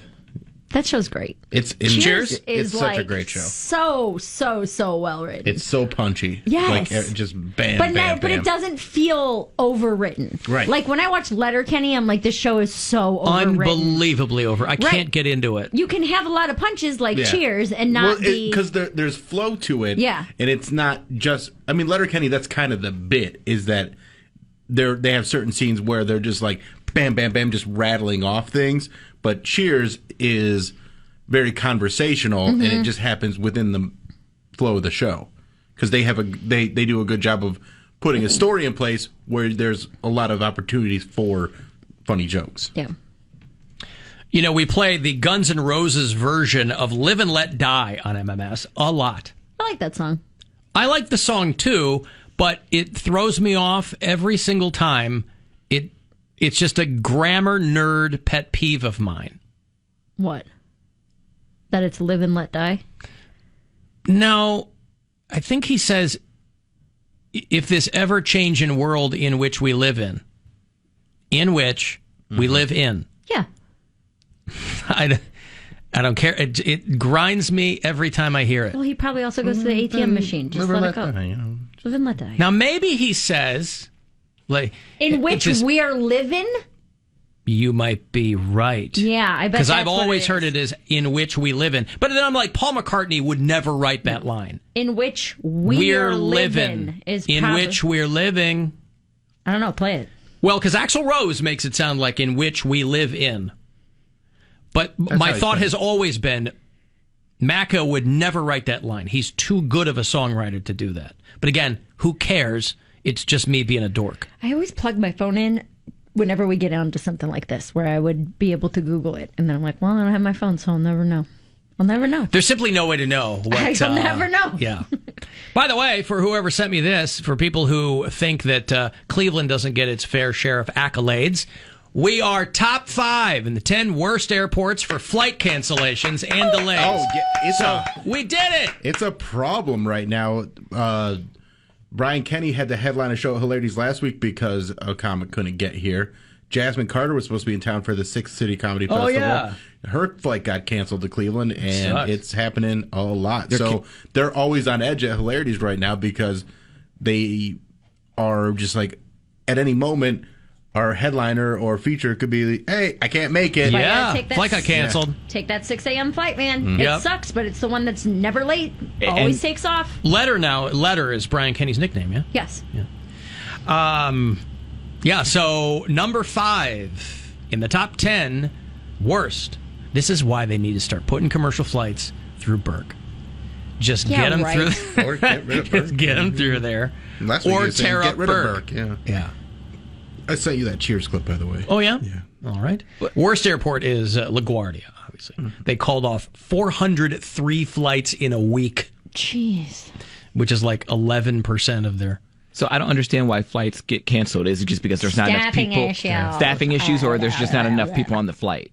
No, that's never the issue. Okay. When have you ever been on an airplane and you're like, we need more people? It's always nuts to butts. Well, no, that's not true. I've been on a Do you flight. remember those days, though, when you could get on a flight and it wasn't full? Not full. I always assume they are. I couldn't believe there was a seat next to me empty when we came back from Mexico. Could not believe it. Because you're just sitting there waiting. You're like, okay, well, somebody's going to sit there. And then they shut the door, and I'm like, oh, my God, I can't believe 10, it. 15 years ago. Carla is seeing a therapist.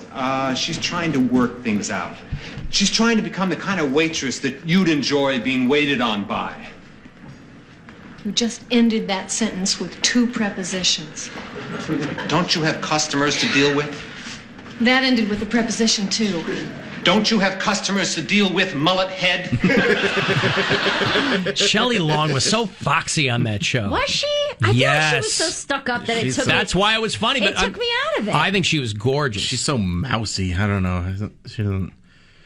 That's what made it work. Mullet head. She did. I mean, she got too big for her britches and she split, but. That's what they always do.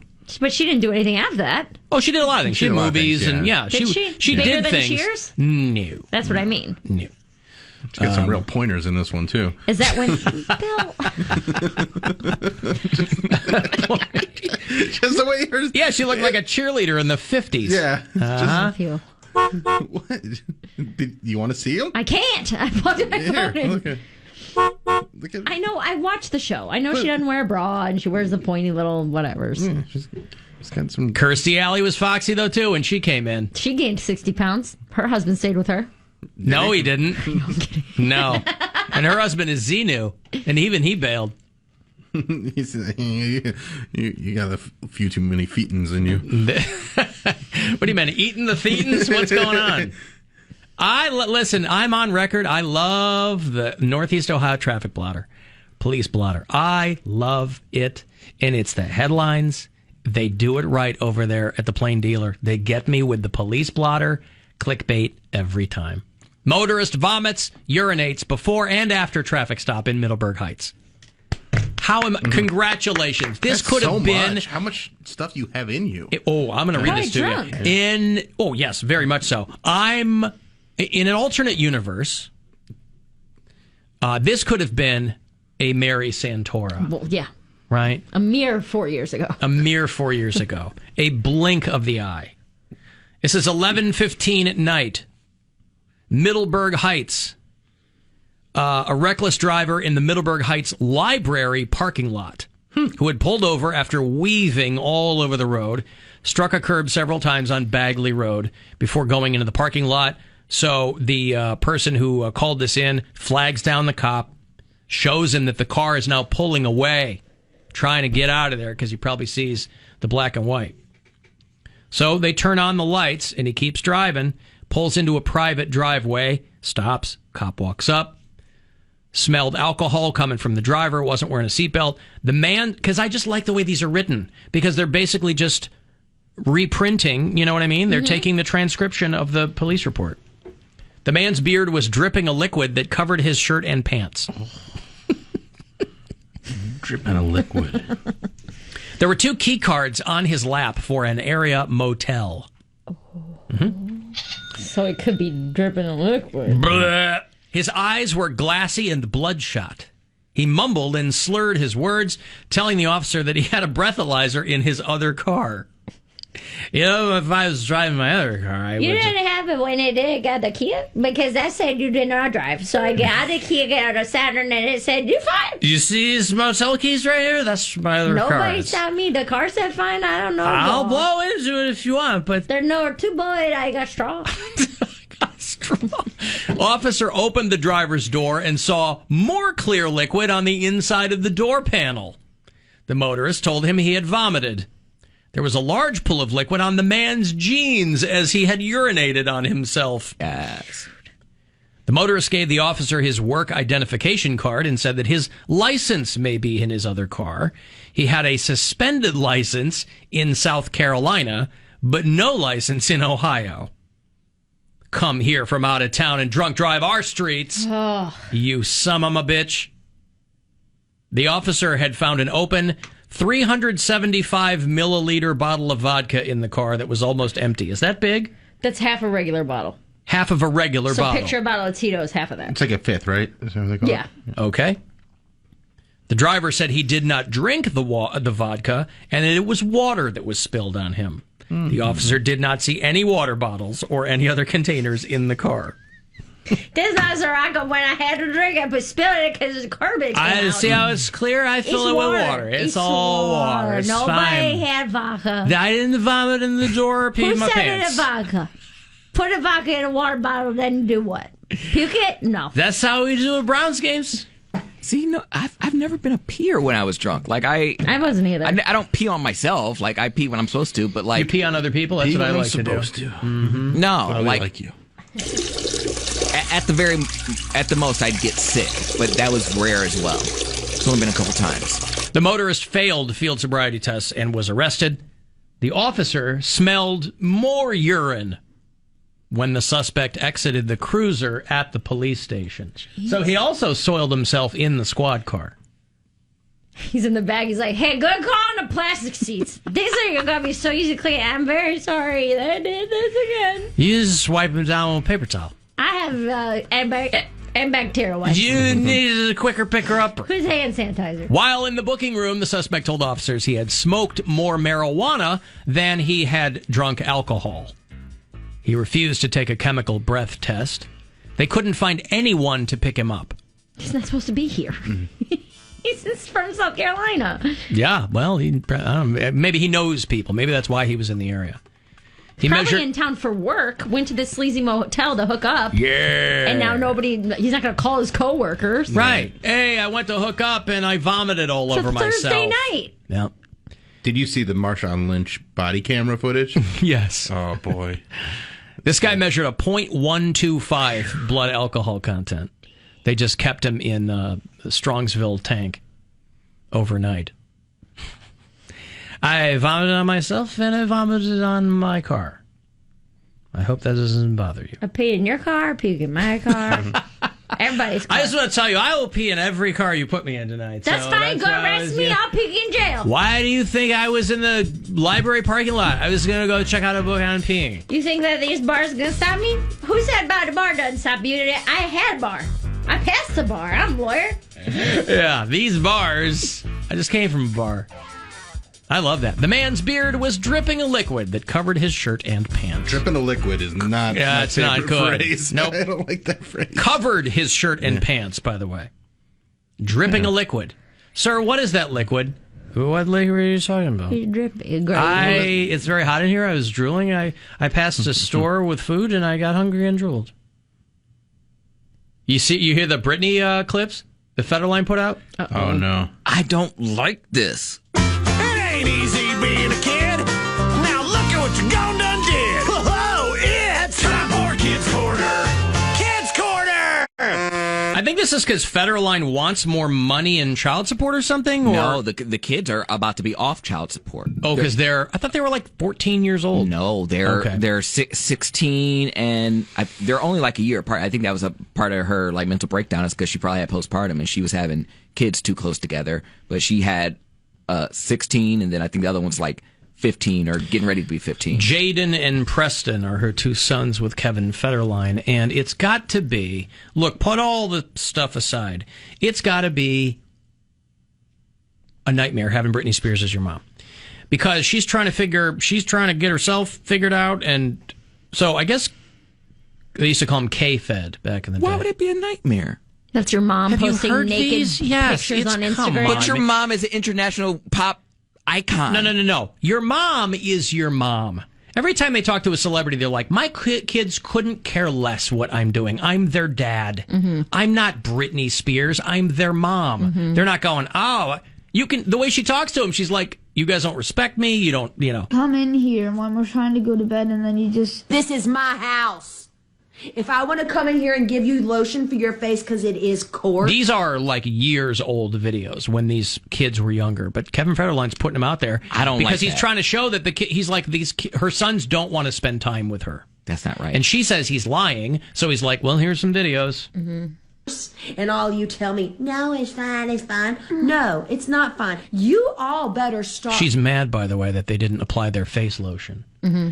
Listen, I will tell you from personal experience, you don't want to sleep, pardon the pun, on your moisturizing, right? Should be a multi-tiered regimen. She's just trying to get them to grow up with fantastic skin. And all you tell me, no, it's fine, it's fine. No, it's not fine. You all better start respecting me. Are we clear? Yeah. And when Robin calls, and even Robin's a kid.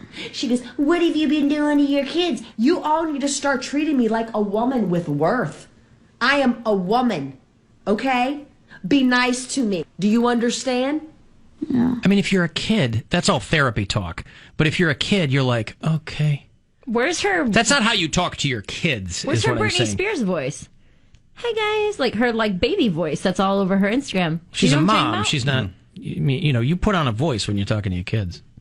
There's another video where they were in the car and she was calling out her older son, calling him weird for going through puberty and not wearing his shoes. Isn't she naked and everything? Spinning and naked. Not wearing shoes in a store, I guess. Have you lost your mind? Have you lost your mind? I do care, but I'm shocked as with you. And I don't know what to do. And I'm scared of you because you're weird, because you're going through puberty. I don't know what to say. I care more than you know. All right, I relate to But this. don't be... My little body can't handle all of that. There's sometimes I just don't even know what to say with you. I was in shock. And I do care. Like you have to parent your mom rather than the... She's trying to do the other way around, but... No, you don't. Literally. I was in shock in the store when I looked down and Jaden, how are you so cool about that?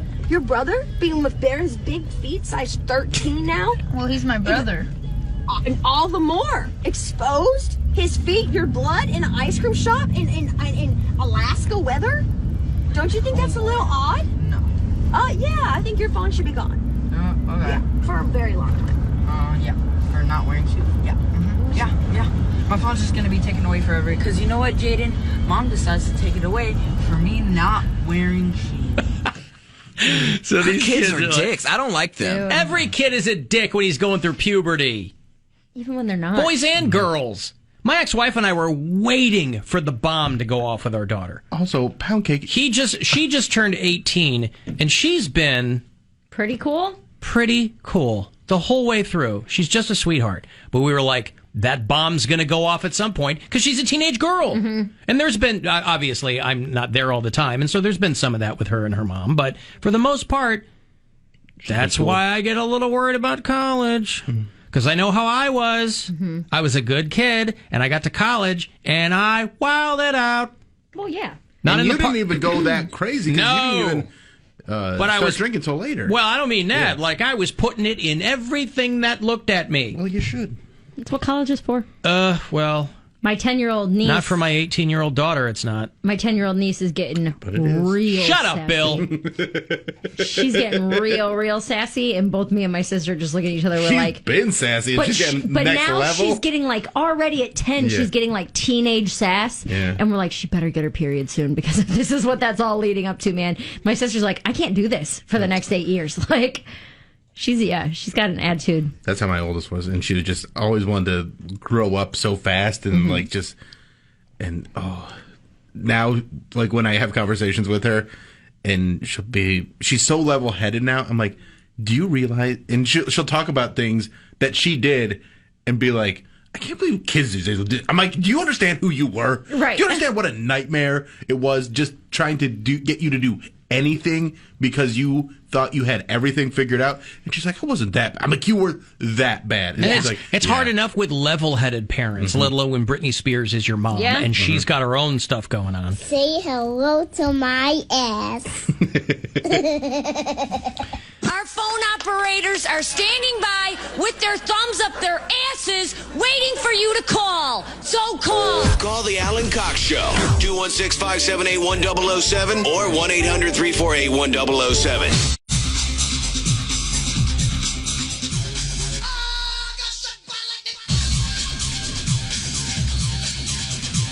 Shot for you to get to Vegas here in about 10 minutes from now. Our iHeartRadio Music Festival happens in a few weeks. So you and a pal fly you out there, put you up, get you tickets to the whole shebang, throw you $1,000. Last keyword for the week, and then we'll start doing them again 5 o'clock every afternoon. Next week, I think you win one with Rover, too, in the 9 o'clock hour in the morning. So keep that in mind. And then a little over an hour away will be the final Bill Squire Friday Get Down in the old studios. It's the end of an era, as it were. It's brought to you by Cleveland Whiskey. Of course, they will continue downtown. And I'd be lying if I said I wasn't curious to hear how they're going to hear. To hear how they're going to hear? To hear how they're going to sound. I think is what I was trying to think of. Right? But you didn't. But I didn't say that. But that was what I was trying to say. But that's not what I said. If you listen to the show on iHeartRadio, from outside Ohio, tell me where. Jeff listens in Columbus. I believe that's a city in Ohio. Mm-hmm. Brody is in Oak Harbor, Washington. Ryan is one of our bureau chiefs in San Diego. Colleen listens in Santa Fe, New Mexico. And we have a number of bureau chiefs. We're well represented in Louisville, Kentucky. A lot of people who do listen there. We've got Willie and Tanya and Caleb and Andrea. You got to have a Willie in Louisville, Kentucky. Willie! And one of them sent me a photo of a Louisville police chief on the scene downtown where the SWAT team was canvassing the area after a series of pipe bombs labeled Bomb 1 and Bomb 2 were found under a bus stop. Are 2 bombs a series of bombs? I mean, if there were like 7 or 8, I could see. A sequel? Bomb 1 and Bomb 2. Sounds like a Dr. Seuss book. That's right. Isn't the T in SWAT for team? Yeah. Well, then why do they call it the SWAT team? Wouldn't it be the SWA team? You know, like when people go SWAT. People go, they where? called in SWAT. You don't have to call. I think it's like scuba. Like I don't know. I feel like there's a lot of stuff here. Right. This said SWAT team. Special weapons and tactics is what it is. Well, there you go. SWAT team.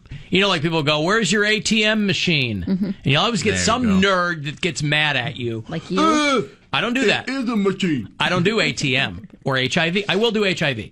HIV virus? I don't like HIV virus. You really shouldn't do ATM. It's not sanitary. Yeah. But, shouldn't do HIV either. But but if you say gonna tell me how to have. I mean, if somebody said I got the HIV virus, you'd go, "Oh my God, are you okay? What is that?"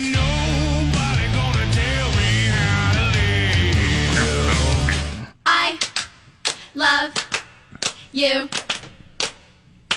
but please don't touch my vagina. Mm-hmm. No one wants to touch my vagina. HIV, ATM, because you can't go, "You guys have an AT machine?" Yeah.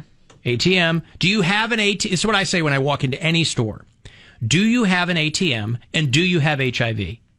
It's a personal question. The first one. Then they go, "That's HIPAA." And I go, "And what the hell does that stand for?" I like to speak to people only in acronyms. When I'm out there, TCB. I like to, whatever. A series of bombs. Bill, isn't that what you're doing September 2nd and 3rd at the Funny Stuff? I appreciate the plug, but ouch! You stink! Man, I ran the hour last night. Yeah? Full of truth bombs. Oh, it's so good. A series of bombs. It's so good. I'm so happy with it. And everybody that came out seemed to have a great time. I loved it. And I said this on the dry run earlier, but thanks to everybody that came out, and sorry to the people that wanted a picture with me after the show. I had to run to High and Dry, and that was packed out too. So it was a great night for comedy in Cleveland. How ironic that that's how you left your fans. High and Dry. There's a professional comedian right there. No bombs over there. Full of them. But it was great. Yeah, I'm really happy with this material because it's got a lot of zigs and zags, and you're talking about how comics feel like they're given a TED Talk, and I feel like this is very punchy, and like there's moments when people think I'm going to make some big but there's always a turn. It's always jokes over anything else. Mm-hmm. Well, as it should be. Mm-hmm. Alan, you guys switched studios, and they confirmed the first fusion ignition. Did you read about that? Mm-mm. Nerd alert! Nerd alert! Nerd alert! Ignition confirmed in a nuclear fusion experiment for the first time. This is when a nuclear fusion reaction becomes self-sustaining. Cold fusion is something that's like the holy grail of physics, and ignition confirmed in a nuclear fusion experiment. Except this was last year. Why are they talking about it now? I don't know. Oh, maybe they were trying to reignite? Maybe they were trying to redo it. I don't know. I get the notices like this from the science nerds in our audience, and I do appreciate it, but it's usually above my pay grade to understand these things. You can...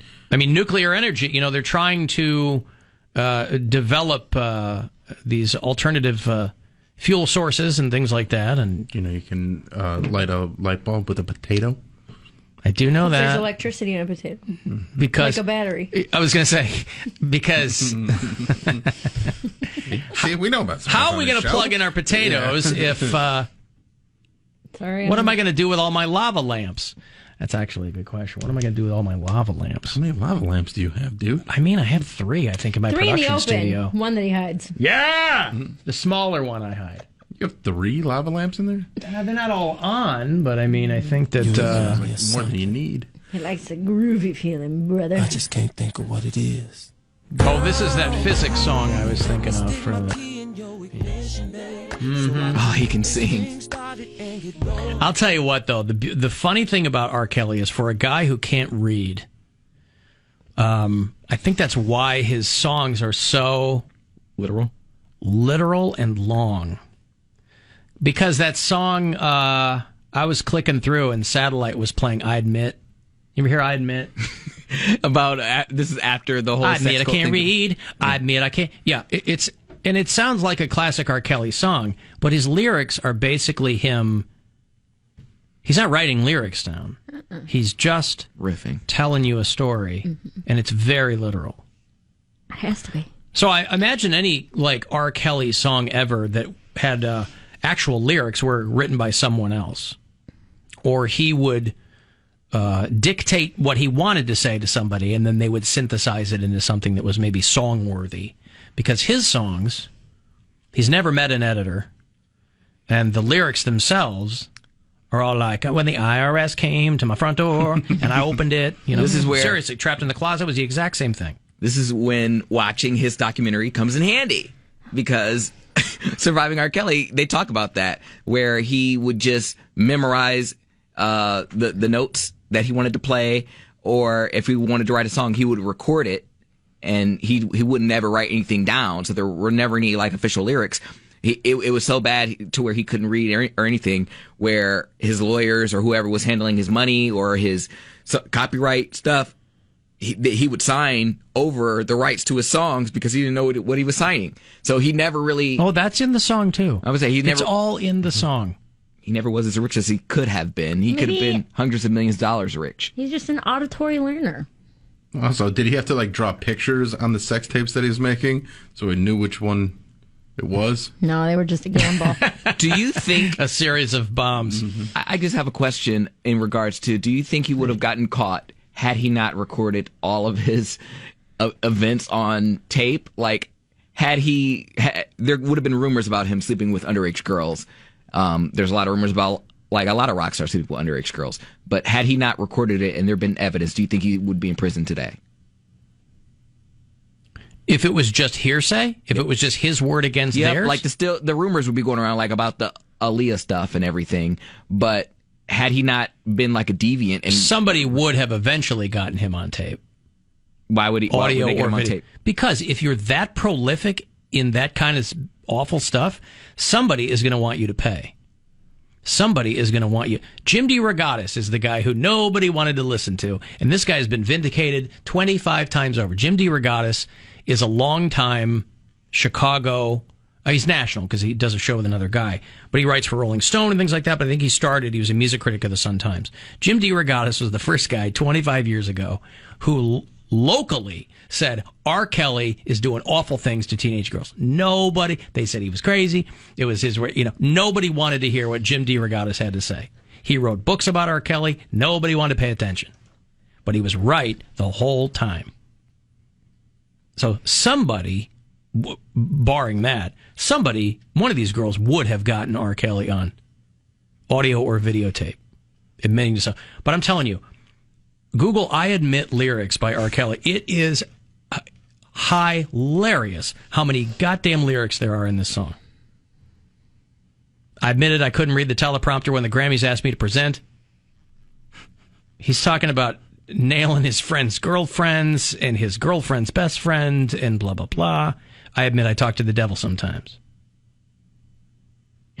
Oh my God, just keep scrolling. It keeps scrolling and scrolling and scrolling in like 8-point font. This is Poundcake's new This is like weekend. a 13-minute song. Yeah, I mean, it's... This whole weekend is just going to be listening to this like on repeat. It's like the script to Hamlet. This thing. It's like a CVS receipt. Yes, it is. How they going to say I don't respect these women when all I've done is represent? Because you mad I got some girlfriends. Oh. It just keeps going. And how are they going to call me a pedophile because that shrimp is crazy? Well, I admit I F with all the ladies. Yeah, I mean, I admit that I don't own my music. I admit that I wrote my music. But, yeah, it just keeps going and going and going and going. So this guy just starts talking, I guess, or singing. Because this is also, people are like, R. Kelly's got an amazing voice. And he does. But he's auto-tuned, too. I mean, they put him through so much auto-tune. So, yeah, he can sing. Maybe not now. But, yeah. Oh, he name-checks DeRogatis in this, too. Yeah. You've been trying to destroy me for 25 whole years. Yeah, because you were peeing on teenage girls. You've been trying to destroy my life, man. That's right. Man, why you... Man... I like how he's like, yeah, they call me a pedophile, but that's just like your opinion, man. Where is that? As if someone would develop an opinion about something that specific. Hey, what do you think about R. Kelly? You know, I bet he pees on girls. No, wait, I love this line. Yeah, I effed AB just because, and then in parentheses, just because. Yeah, because there's a lot of that. Just because. You got to go home and listen to I Admit.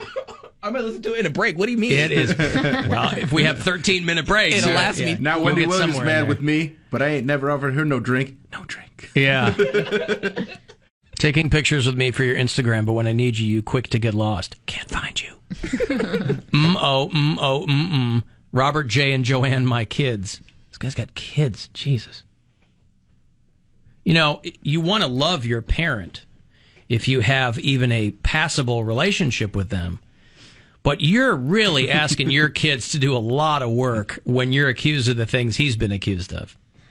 No respect to Chi-Town, my home.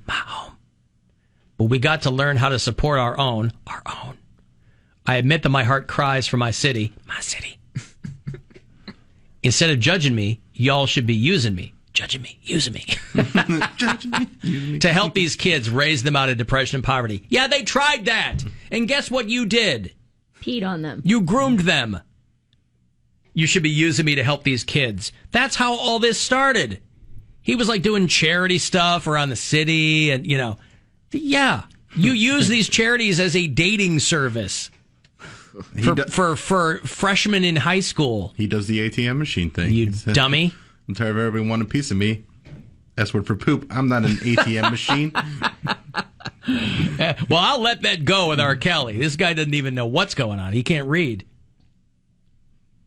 Ain't seen my kids in years. They trying to lock me up like Bill. Like Bill? Bill Cosby. Yeah. Oh, He's yeah? out now, so. What I do when I can't do what I do. Some people think it don't be like it but it do. That's right. I thought you meant Bill by Peggy Scott. No. Oh. I walked outside. I couldn't believe my eyes. He was in Bill's arms, breathing hard and French kissing. I was ready for Mary, Susan, Helen, and Jane. When all the time it was Bill that was sleeping with my man. Breathing hard and French kissing is what Peggy Scott's husband was doing. There's stuff that don't even in the next room. I said I owed $20 million to the IRS. They were coming to get my home. Oh. There's stuff that don't even have to do with like the song. It says, been a grown man since 11. Rest in peace to my friend Kevin. Kevin? Like, where'd he come from? He rhymes with 11. Yeah. He's just trying to rhyme things. Mind on the guap since 7. You know, the thing with Peggy Scott there in that song about her husband making out with Bill is she goes, I was ready for Mary, Susan, Helen, or Jane. The implication being, if it had been a woman, yeah, okay. But those are very specific names. That means she had her eye on 4 women. Yeah, why are you 4 inviting them to the specific party? women that she threw onto the bus because she thinks People don't think it be like it be, but it do. But it do. That's my R. Kelly. Yeah, so got 23 lawyers, 3 or 4 managers. What am I doing now? Show me the way. I just don't. It says, I admit it. I love Steve Harvey, John Legend, and Tom Joyner. They're doing good in their lives right now. Like, what? What is he talking Maybe about? it's because he can't read. This is just his diary. Why would they want to You know what I tear mean? another brother down? Tear down. I just like that none of his producers, I mean, he must be producing his own records or something. No producer was like, let's cut this down and see what we've got. Can we get it down to 8 minutes? 8 minutes. Could we do 8 minutes? It's a 19-minute song. He put it on SoundCloud. So he can do whatever he wants. Yeah. I Admit is a 19-minute song by R. Kelly. 19 minutes. July 23rd, 2018. Written by him and another guy. All right. Well, he can't write it. His friend's sitting there like, I don't know, man. You got a friend named Kevin? Like, I don't know what to tell you. It was his first release since 12 Nights of Christmas in 2016. Imagine that. You go from a Christmas album to nothing because word gets out finally what's going on. And then you have to respond to with a podcast. All the criticisms. Yeah, Yeah. Because for a while, maybe they still are, But in the initial public accusations that people started to take seriously, or the litigation involved in it, R. Kelly's daughters were still team dad all the way. Because I guess you have to be. But at some point, you got to be like, man, there's some awful stuff going on. So, people were like, this is like the OJ book. Remember when OJ had If I Did It? People were like, yeah, that's what this R. Kelly thing is. It's his If I Did It. Right. Telling on himself. Song. Yeah. I said, what about Aaliyah?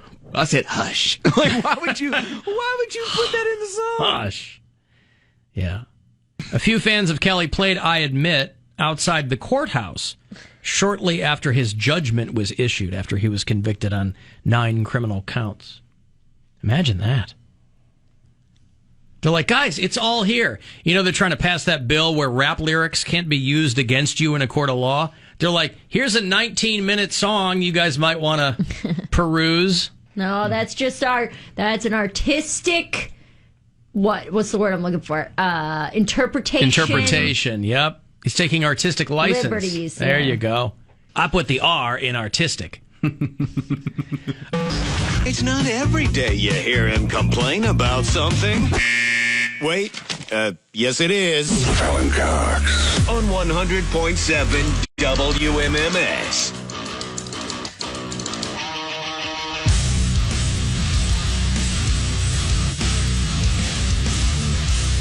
You don't even have to wait 1 full hour for the weekend to begin. Because we'll do it with the Bill Squire Friday Get Down. It's how we begin the weekend. It'll be the very last time that we'll do the Get Down here in the Oak Tree Studios before we start the new live show downtown on Tuesday. So we'll do our Monday show here, and then we'll start it up Tuesday afternoon. And I'm out next Friday, so that means that the week after will be the first Get Down in the new studios. That way, to give people a full 2 weeks of anticipation. Like, they don't even know what to expect. They'll still be coming down from this Get Down. They'll literally get a Get Down next week, too. It's just not going to be a live Get Down. Right. Be in the studio. Guardians in Toronto tonight, 7:07. To be precise, is when they'll start up against the Blue Jays here on MMS. Guardians live right after we roll out at 6:30.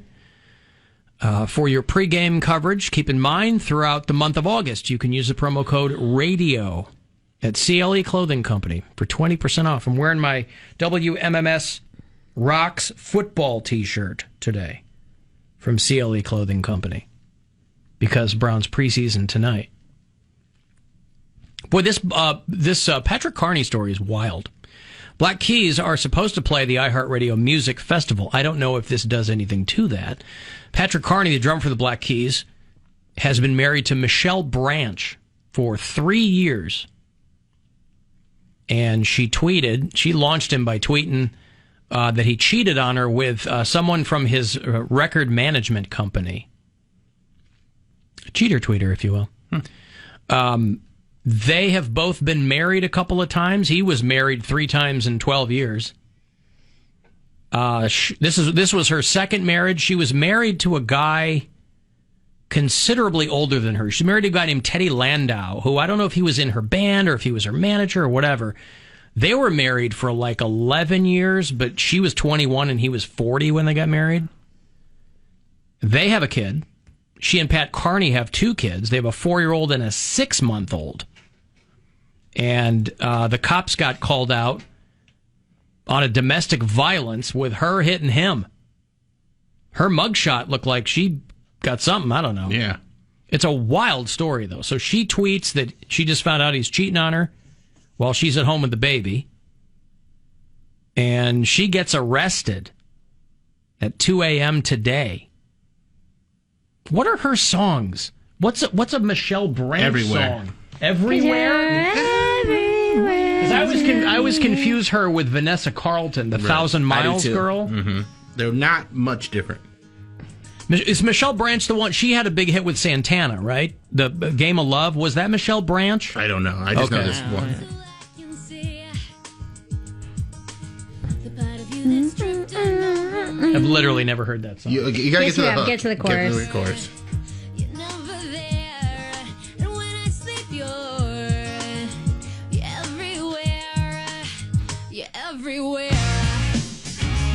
Nope. I hate it. Keep going though. That's You're not the chorus. You're not the chorus yet. I know this one.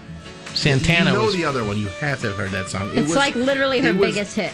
Called Everywhere because it was everywhere. Yeah. Right. It was constantly on. You have a bad habit of doing that, by the way. You listen to the first 8 notes of a song and you're like, hate it, never heard it, worst song ever. Yeah, because I've been doing this. I've been doing this for chorus. 30 years. I know songs. I know if I've never heard it, is what I'm saying. It's like I know if I haven't heard a song because it jumps up a little bit. It gets a little. It's so weird hearing the backstory behind Vanessa Carlton's hit 1,000 Miles because she was like, I hated that song. It's a terrible song. The only thing that it's those cello hits that make that an interesting song. But, yeah, I don't care for her voice at all. She was like, I was on the verge of being dropped from my label, and she was like, somehow, some way, they were digging through old demos that I made, and I wrote that song like early on, and she was like, I never thought it would make an album, and it was the biggest hit I've ever had, and I hate it. It's the only hit she ever had.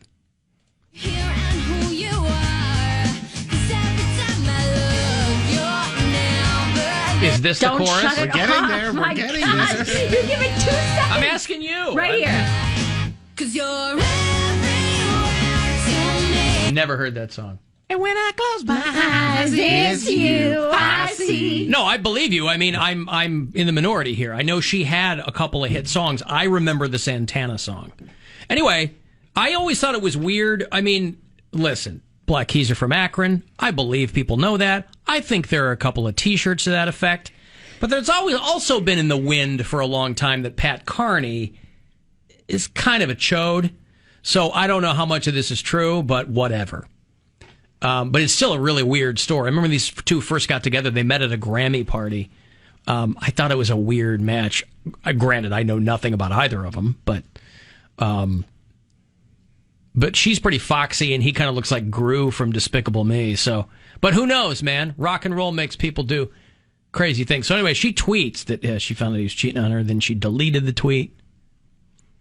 Imagine you're the girl. She called out this woman from the management company. So she said, I'm devastated and the rug's been pulled out from under me and I have small children and blah, blah, blah. So I don't know. Don't know what happens. But Black Keys are supposed to play the iHeartRadio Music Festival this year. See if anything changes there. Gee, how could they ever find a substitute drummer to do what Pat Carney does? In the Black Keys, who knows? But Michelle Branch is pretty cute. Yeah. You know? But I'll tell you what though, it's that whole, when you're young and you marry like a much older guy in the business, man, you're not Pat Carney, but her first husband. And they were married, I mean, she and Pat Carney, 3 years. She was with the older guy for like over a decade. Yeah. You're asking for trouble, man. Why?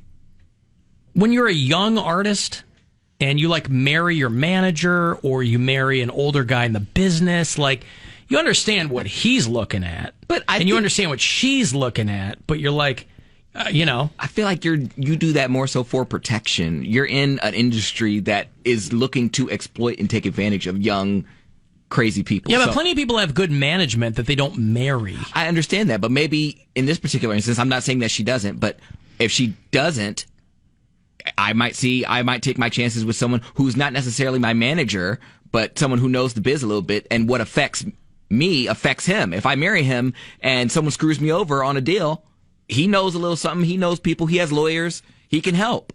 So I don't necessarily see that as a bad thing. Now, if you're doing it for exploitive purposes, like you're trying to drain someone of their resources because they don't know any better, then yeah, that's bad. But people do that all the time. Well, yeah. Hopefully they'll figure that situation out. But that's a weird position to be in. That's honestly why I think Wendy Williams stayed with her husband as long as he did. Why? For protection. From whom? People were trying to kill Wendy for a long time. Oh, give me a break. They were. For what? Because she said that? Like Trump. No, Steve Bannon's out there. Somebody's going to assassinate Trump. Give me a break. They didn't do it before. They ain't going to do it now. She used to walk in and out of her radio station in a bulletproof vest. Yeah, that's all shtick. Theatrics. Yeah, that's shtick. She was outing people and telling people business. People, that group Total tried to jump her. Right. That's how you like. It's smart because that's how you create a legend about yourself. But it's all shtick.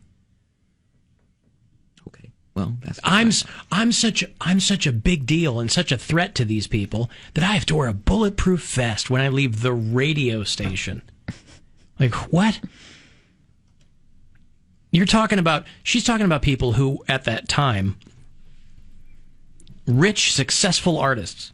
You think somebody's going to walk up and shoot Wendy Williams? No, they had people to do it. She looks bulletproof anyway. Go, even without the Kevlar. Yeah. So, Michelle Branch from the Memba Her file and Pat Carney got some things to figure out. Doing a deep dive on that guy who shot at the female body inspectors in Cincinnati. Still digging into that guy's background. Nutbag. Well, yeah, of course. I mean, they got him killed him in a cornfield. Ricky Schiffer is the guy who was super MAGA type. That goes without saying. Telling people he was ready for combat. Yeah, ready to go to war against the FBI. I want to go to war. Yeah, he ended up dead in a cornfield outside Cincinnati. But he was all over social media telling people he was ready to... I guess because people were like, why do you have a nail gun? And one of his last posts was he said, well, I thought I had a way through bulletproof glass and I didn't. If you don't hear from me, it's true. I tried attacking the FBI and it'll mean either I was taken off the internet, the FBI got me, or they sent the regular cops. Is the implication that he thought that a bulletproof glass was not nail-proof? I think. Maybe because they're pointier? I guess. I don't know. Yeah, it can stop a bullet, but can it stop a nail? Yeah. So I guess this was... not the smartest guy. He was one of these guys that was just beside himself. At the FBI executing a search warrant at Mar-a-Lago. It's war! So, he, I guess, tried to take on the FBI. Because other people on these, even the kooks on these social media platforms are like, are you saying that you're going to... What are you saying exactly? They're like, are you going to do a terrorist attack? And he's like, no, it's war. It's a different thing. Right. Not the same, obviously. Come on, guys. Grow up. Yeah, so they figured that. There's a guy right out here in, where's Mogador? Isn't that out in the sticks? Huh? Mogador. Kind of past What the hell do I know about Mogador? It's a suburb. It's a suburb of Akron. Yeah, I don't know. I never heard of it before. In Ohio. It sounds like something from a Tolkien book. It does, yeah. Mogador. There's a guy out there that they picked up because he sent 36 feces-filled letters to lawmakers around the country. Richard Steinley, a 77-year-old. Oh, gosh. Well, of course. He had too much time on his hands. He's just sitting out there in Mogador, steaming. Pooping into envelopes. Well, it's probably animal scat or something, but They had a documentary on the people that skim through, like, the public officials' mail. Like, there's... When you send mail to, like, a public official, it goes to, like, some warehouse where, like... Public, like, police investigate it. They scan it for anthrax and stuff. Well, because anthrax was a real hazard for a while. There were people that were... Usually these stories sound more interesting than they are because the story is that the person sent them. They almost never get to the person because there are... even in the regular U.S. Postal Service, if I'm sending you something, there are... there are lines of things that will catch. But that's interesting, though, because, like... Obama's never really received mail in a mailbox, or if they do, it's dropped off by someone who's already, like, vetted it.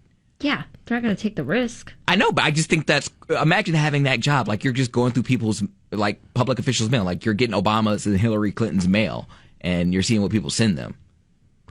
Listen, I think that this is just a lack of effort on this person's part because companies send poop all the time, right? We've talked poopsenders.com. I mean, we've just talked about this stuff all the time.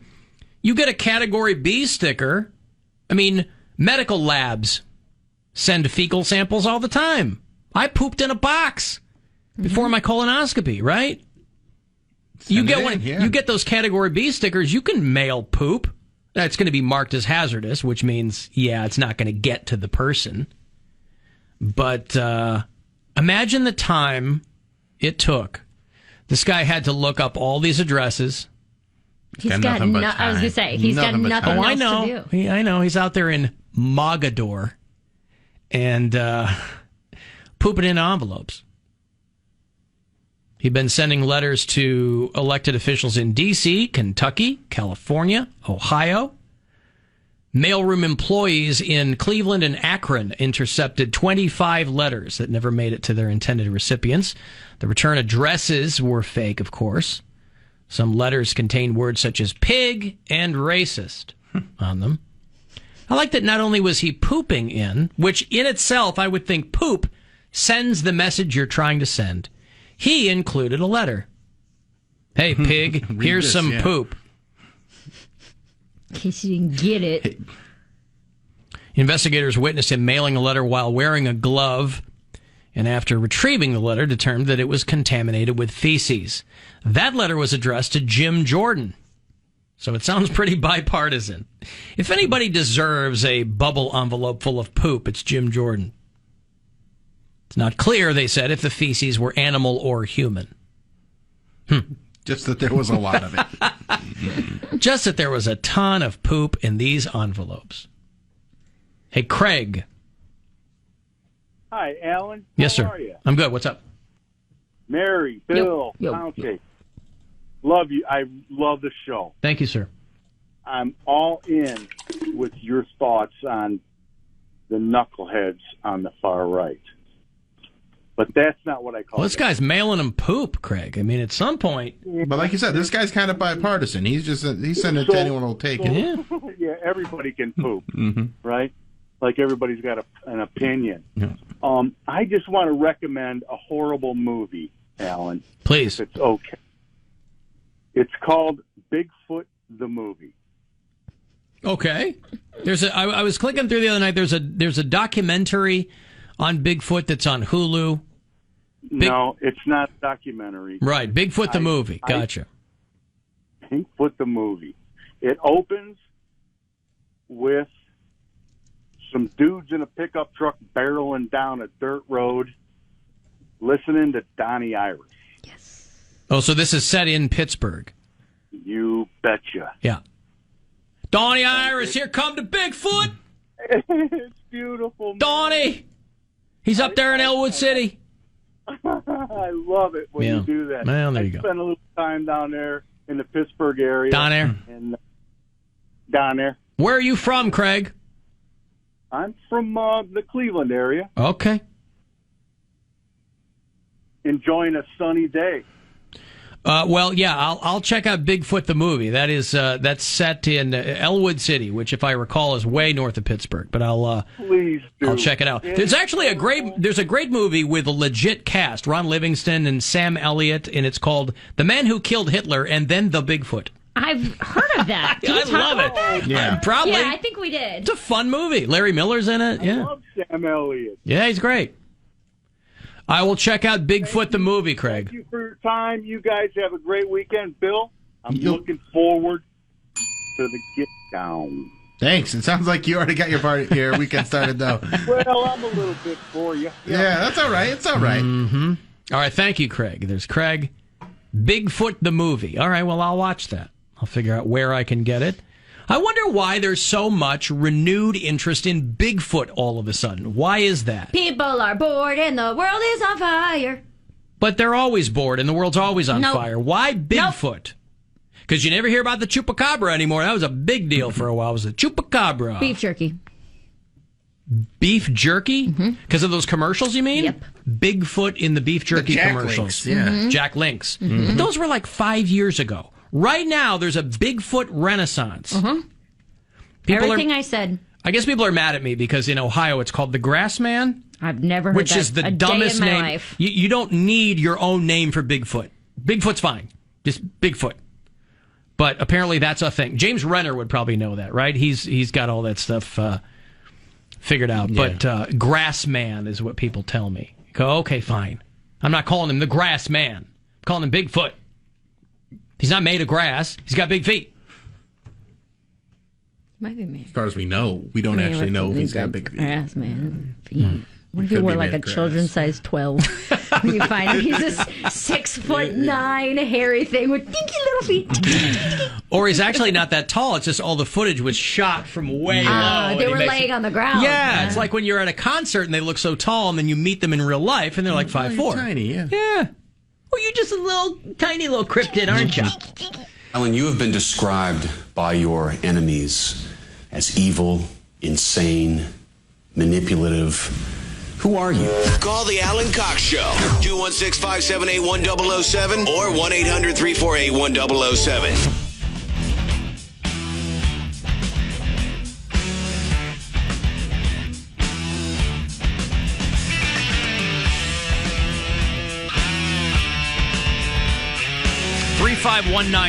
If you want to text for something, you can still watch at AlanCoxShow.com.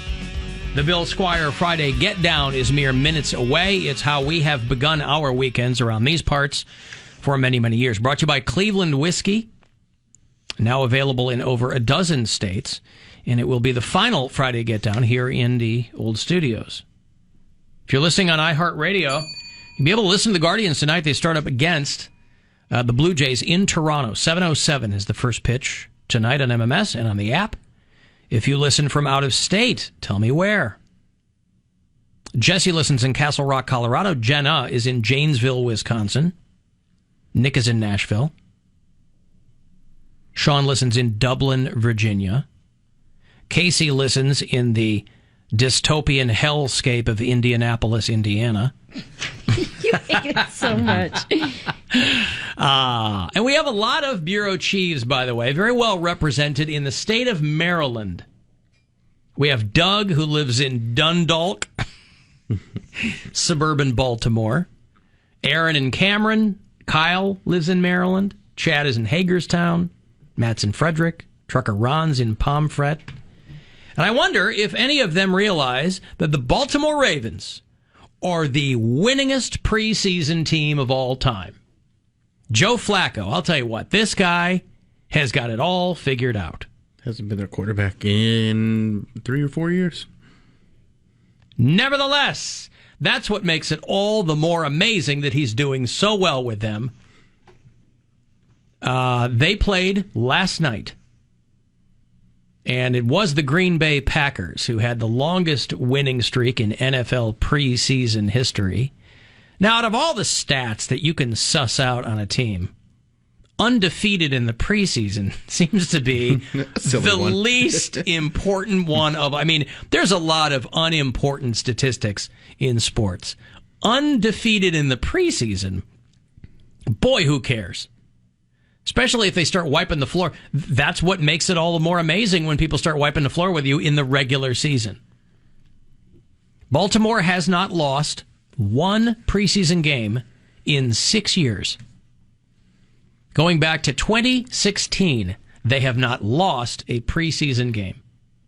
20 games. That's nuts. As of last night against the Tennessee Titans.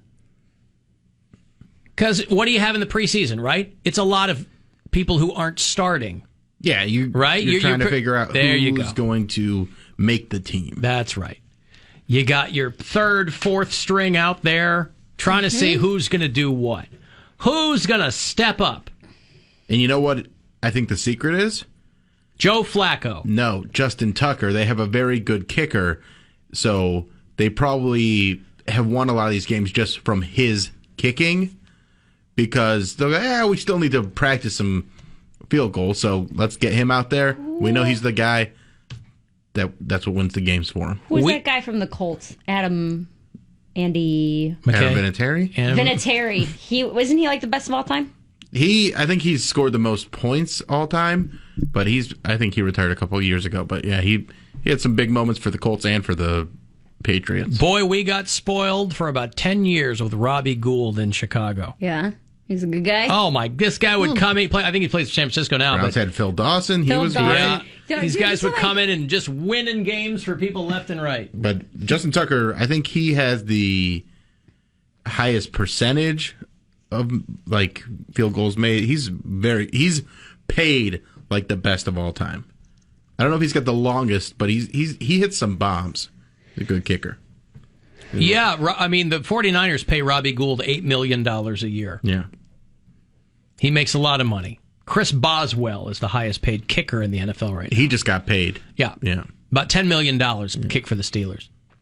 Young Ho Koo with the Falcons makes a lot of money, too. Young Ho Koo. Well, you don't want an old ho out there. You want a young ho out there. Oh, God. You sent me this. Poundcake's always worried about getting killed on the beach. Yeah. He's worried about being run over by a runaway semi. Now, we talk about when people are drunk and they fall asleep on the beach and a Parks District truck comes through, doesn't know they're there, runs them over. That's not what we're talking about. Poundcake's primary concern is, like Cary Grant in North by Northwest with that plane. That's Poundcake on the beach, a runaway semi. A woman at a beach in South Carolina was impaled when the wind threw a beach umbrella. Oh, God. That's Final Destination right there. You're meant to go. You're out. What seat were you on that plane, man? I was going to say, because it could be like, if it was just like, just breezing through, you could get hit with the umbrella side. You got speared. Yeah. Beachgoer was killed Wednesday after a loose beach umbrella impaled her in the chest. Dude. The umbrella gets blown out a little bit past noon. It hits Tammy Perrault while she's at Garden City Beach. 63 years old. Died at the hospital from chest trauma. Man, that sucks so bad. Especially you're since just having a day off, relaxing, reading a Yep. book. More reasons not to go to the beach, though. Yep. The ironic thing about this, what she did for a living, phlebotomist. Huh.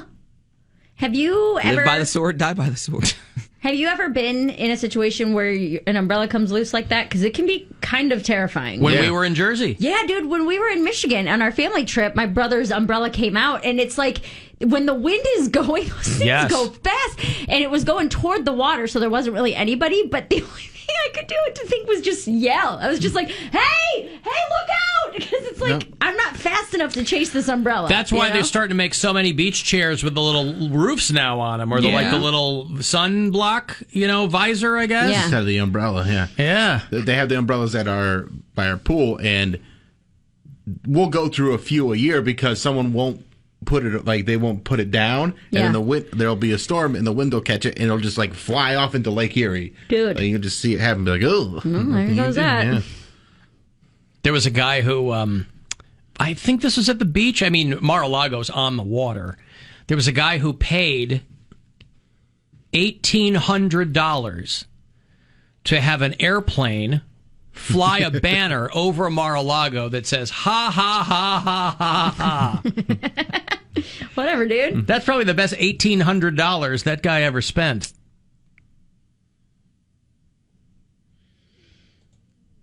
Because you can't get away from, and my daughter didn't know this, when we were out there in Jersey, you can't get away now from planes flying overhead with advertisements, right? They drink Smirnoff or whatever, and then boats. The planes you're kind of used to, maybe, and then boats going by. My daughter goes, why are there commercials at the beach, was how she put it. I'm like, because we don't live in a world where anybody wants you to ever stop seeing advertisements for things. What were the boats? Would they have flags, or were they just painted? No. It was like those billboard trucks you'll see driving around downtown. Shut up! They had it was like giant boats with billboards on them, and it was for booze or whatever. Usually for booze. And then when that wasn't there, it was a plane. And every plane that went by, I'm like, where's this fleet of planes taking off from? Because every plane had a different banner. I was like, holy cow. It can't be just one plane where they're rehooking a different banner. We got a pile of banners at an airfield somewhere? Yeah, why not? They have an airport nearby just for that. The Grand Canyon had its own tiny little airport for the helicopters we took. Yeah. I can imagine they have their own, like, small... You don't need a lot of space if you've only got 1 or 2 planes. And if it's Switch a out the banner. plane with pontoons on it, the ocean is your airport. Mm-hmm. I hate you. You ever watch Tailspin? A plane with pontoons. I know of Tailspin. But you know that there are planes that can do water landings. Yeah. Yeah. That was in Austin Powers. His Mini Cooper becomes a boat, I think. Thomas Kennedy from Miami joined together with a group of friends to spend $1,800 to fly a plane over Mar-a-Lago with a banner that said, ha, ha, ha, ha, ha. It flew in the air for 3 hours. He said it brought me a lot of joy, and I would do it again. So petty. That's the thing That's about just it, though. so petty. I don't hate this at all because Well, I'm it's all about... because there were like supporters at Mar-a-Lago, Yeah. so the dopes would like to go Trump, and this guy is flying probably mostly harmless just over and, yeah. them. You should spend your money in a way that makes you happy, whether that's buying new shoes or putting it in a You're savings right. I should account. buy some new shoes. Whatever you do to make you happy, and that's made this guy happy. He's going to think about that and smile the rest of his life. Sure. Forever. That's a gift that keeps on giving. I applaud this. And ironically, the only victimless crime being committed at Mar-a-Lago. Couldn't you do that with like drones or something? Drones? You're not getting the point across at that You're not point. getting a giant banner behind a It's drone. probably way They have more. some really big drones. But if you have a drone that big, it's going to cost way more than $1,800. Yeah. I guess. If you listen on the app, by the way, our Heart Radio app, you can leave us little messages there with a talkback button. Hey, Alan, hate the show. I just thought I'd posit something on Grassman and how you don't want to call him Grassman. You call him Bigfoot, but there's a reason why he's called Grassman. In Minerva, Ohio, where they say they see Grassman, there's these tall shelters, if you will, made out of grass, where Grassman is believed to live. And apparently he's a different species of Bigfoot because he's more aggressive. Okay, bye! Thank you. Everybody's got to have their own special thing. I have literally never heard of this. I've heard, I think I've heard of it, but people were correcting me that it's not Bigfoot in Ohio, it's Grassman. I was like, okay. But everybody's got to have their own thing, their own Bigfoot. I mean, out where I live, we have Bayfoot. I get it. Yeah. Yeah. It's covered in hair. No, it's Pashmina. Mm-hmm. I mean, if you're Minerva, Ohio, right? The Roman goddess of wisdom. Why not do a deep dive on that? Or read some books. Because there's a Grassman. We got a Grassman out here. We were just talking about that lady down in Because I'm the Grassman. Hey! We were talking about the lady in Mansfield? Last week that was saying that she hears Bigfoot. She call him Grassman. She's calling him Bigfoot. Mm-hmm. That's right. Well, she doesn't hear Grassman. She hears Bigfoot. Yeah, I don't know what the follow-up was on that, by the way, because there were people that were like, yeah, that's probably not a Bigfoot, but, okay. you know. Here's some characteristics of Grassman. Ranges from 5 to 10 feet tall. Mm-hmm. That's a pretty big range. That's not that big. 1 or 2 of me. Oh, You yeah, never know. a 5-foot differential. Yeah. That's Generally right. 6 to 7 foot. That's it?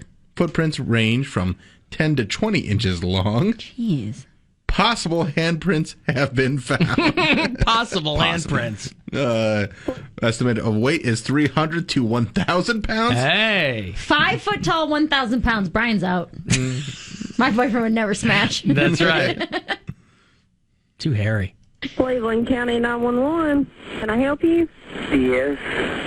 This is Tim Fugler. Uh-huh. What's going on now? This beast is paying my dogs. I've got 5 dogs, bear dogs and hog dogs, and I shined a light on this thing, but I would not shoot it. Okay, what did it look like? It looked like a giant ape with a man's face. I was afraid to kill it, and it made a whistling sound. I just wanted y'all to know I have not shot one or killed one. He was about 9, 10 foot tall with real long arms. And my dogs are just raising heck. Would I get in any trouble if I shot and killed this beast, this animal, or whatever it is? I'm a bear hunter and a hog hunter. But I thought I'd call you and tell you, in case I have to, make that shot. Yeah, I believe that guy. Sees Bigfoot out there, and, I believe him. In the news was causing such a scene that hairy body starting to decompose. It had human-like hands and teeth with a gorilla's nose. Well, they insist that they got that big Sasquatch, but it seems like a hoax to me. I hope the place where they rented the suit don't have big rental fees. They said they found the legendary Bigfoot's what the hoopla's all about. They said they found the Bigfoot, really, while they both were hiking round. They said they caught the Bigfoot, no joke. They're on the TV looking proud. That thing that's in the ice chest knocked out. They say that is the Bigfoot, my foot, whoa. That's live from the Billy Joel Madison Square Garden residency. I think he's at PNC tonight. That's live from the Billy Joel PNC show at in Pittsburgh. Also, anytime you can work the word hoopla into any song, I am all about it.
Mary Steenburgen. Yeah, Mary Steenburgen, Richard Jenkins. Yeah. And then Adam Scott is the older brother. And then his wife, who's, what's her Andrea face? Savage? No, Kate. She's been in a bunch Catherine of stuff. Hahn. Oh, yeah. And See, she's I hilarious. think the supporting cast on Talladega Nights is better. The wife, the blonde, I think she does I mean, they're so both well. really, really Chip, funny. I just think Dad. I mean, Step Brothers is just so what's his name? silly. Catherine Hahn from Cleveland Heights. What is his dad? That's not Lyle Lovett. His dad, not Lyle Lovett. Whose dad? In Talladega Nights, Ricky Bobby's dad. Gary Cole. Gary Cole. Cole's He's funny. fantastic. Oh, he's great in everything. Office No, they're Space. both really, really funny. Step Brothers hits harder for me. They both But have they're both that very dip funny. at like the hour mark, though, where you're like, this has been going on a little too long. Step Yeah. Brothers, when they both move out and have to get jobs and stuff, I feel like that whole. But then there's some really funny moments in that part. I had bad luck with, when I was on in Chicago, I hosted 2 movie premieres. I hosted Hot Rod. I love Hot Rod. And I hosted Semi-Pro, that Will Ferrell one. Yeah. And I was one of the only people laughing in both of them. And I felt so weird. Hot Rod, I'm like, I absolutely love. Hot Rod was great. And I thought Semi-Pro was funny too. But boy, I still claim Dumber and Dumber as the Dumber greatest and Dumber. comedy. Dumber and Dumber? She's getting dumber and dumber. I said what I said. I know. I believe you. And on that note, Mary, it's time for the final All Bill right. Squire Friday Get Down You in guys can follow me at our Mary Santora. independent Ohio studios. Actually, we're going to do something a little special for this one, Mary. Oh, God. What? I'm going to go and hit. Can I make this a split screen? No. Never mind. Okay, no, we're not. We're not going to do anything special I for was going this. to try and do a split screen there, but I can't find the setting.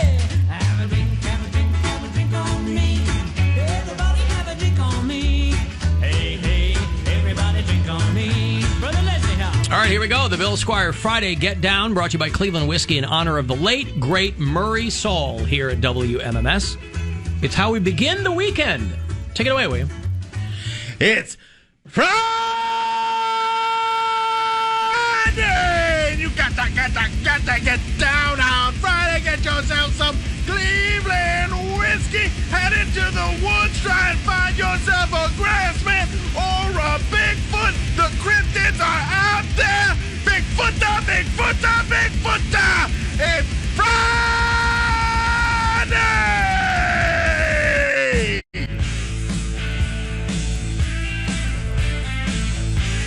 Mary Santora, your thoughts. The final Bill Squire Friday Get Down. It made me want to go into the woods and just stay there. Made her want to go between 5 and 10 feet away. Kind of, yeah.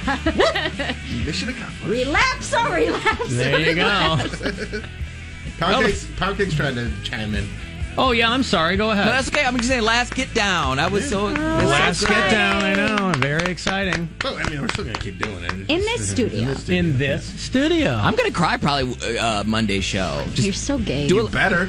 If you don't, I'm going to punch you till you do. And now I must leave you as the Brady Bunch is on, and I find 4 of those children incredibly arousing. Get out of here. Be careful of what you say. Be careful in every way. Be careful of what you do. Big Brother is watching you. Be circumspect and discreet. Stay light on your mental feet. One slip and you know you're through. Big Brother is watching you. Conform with all directives. Remember, obedience pays. And when you watch that TV screen, remember it works both ways.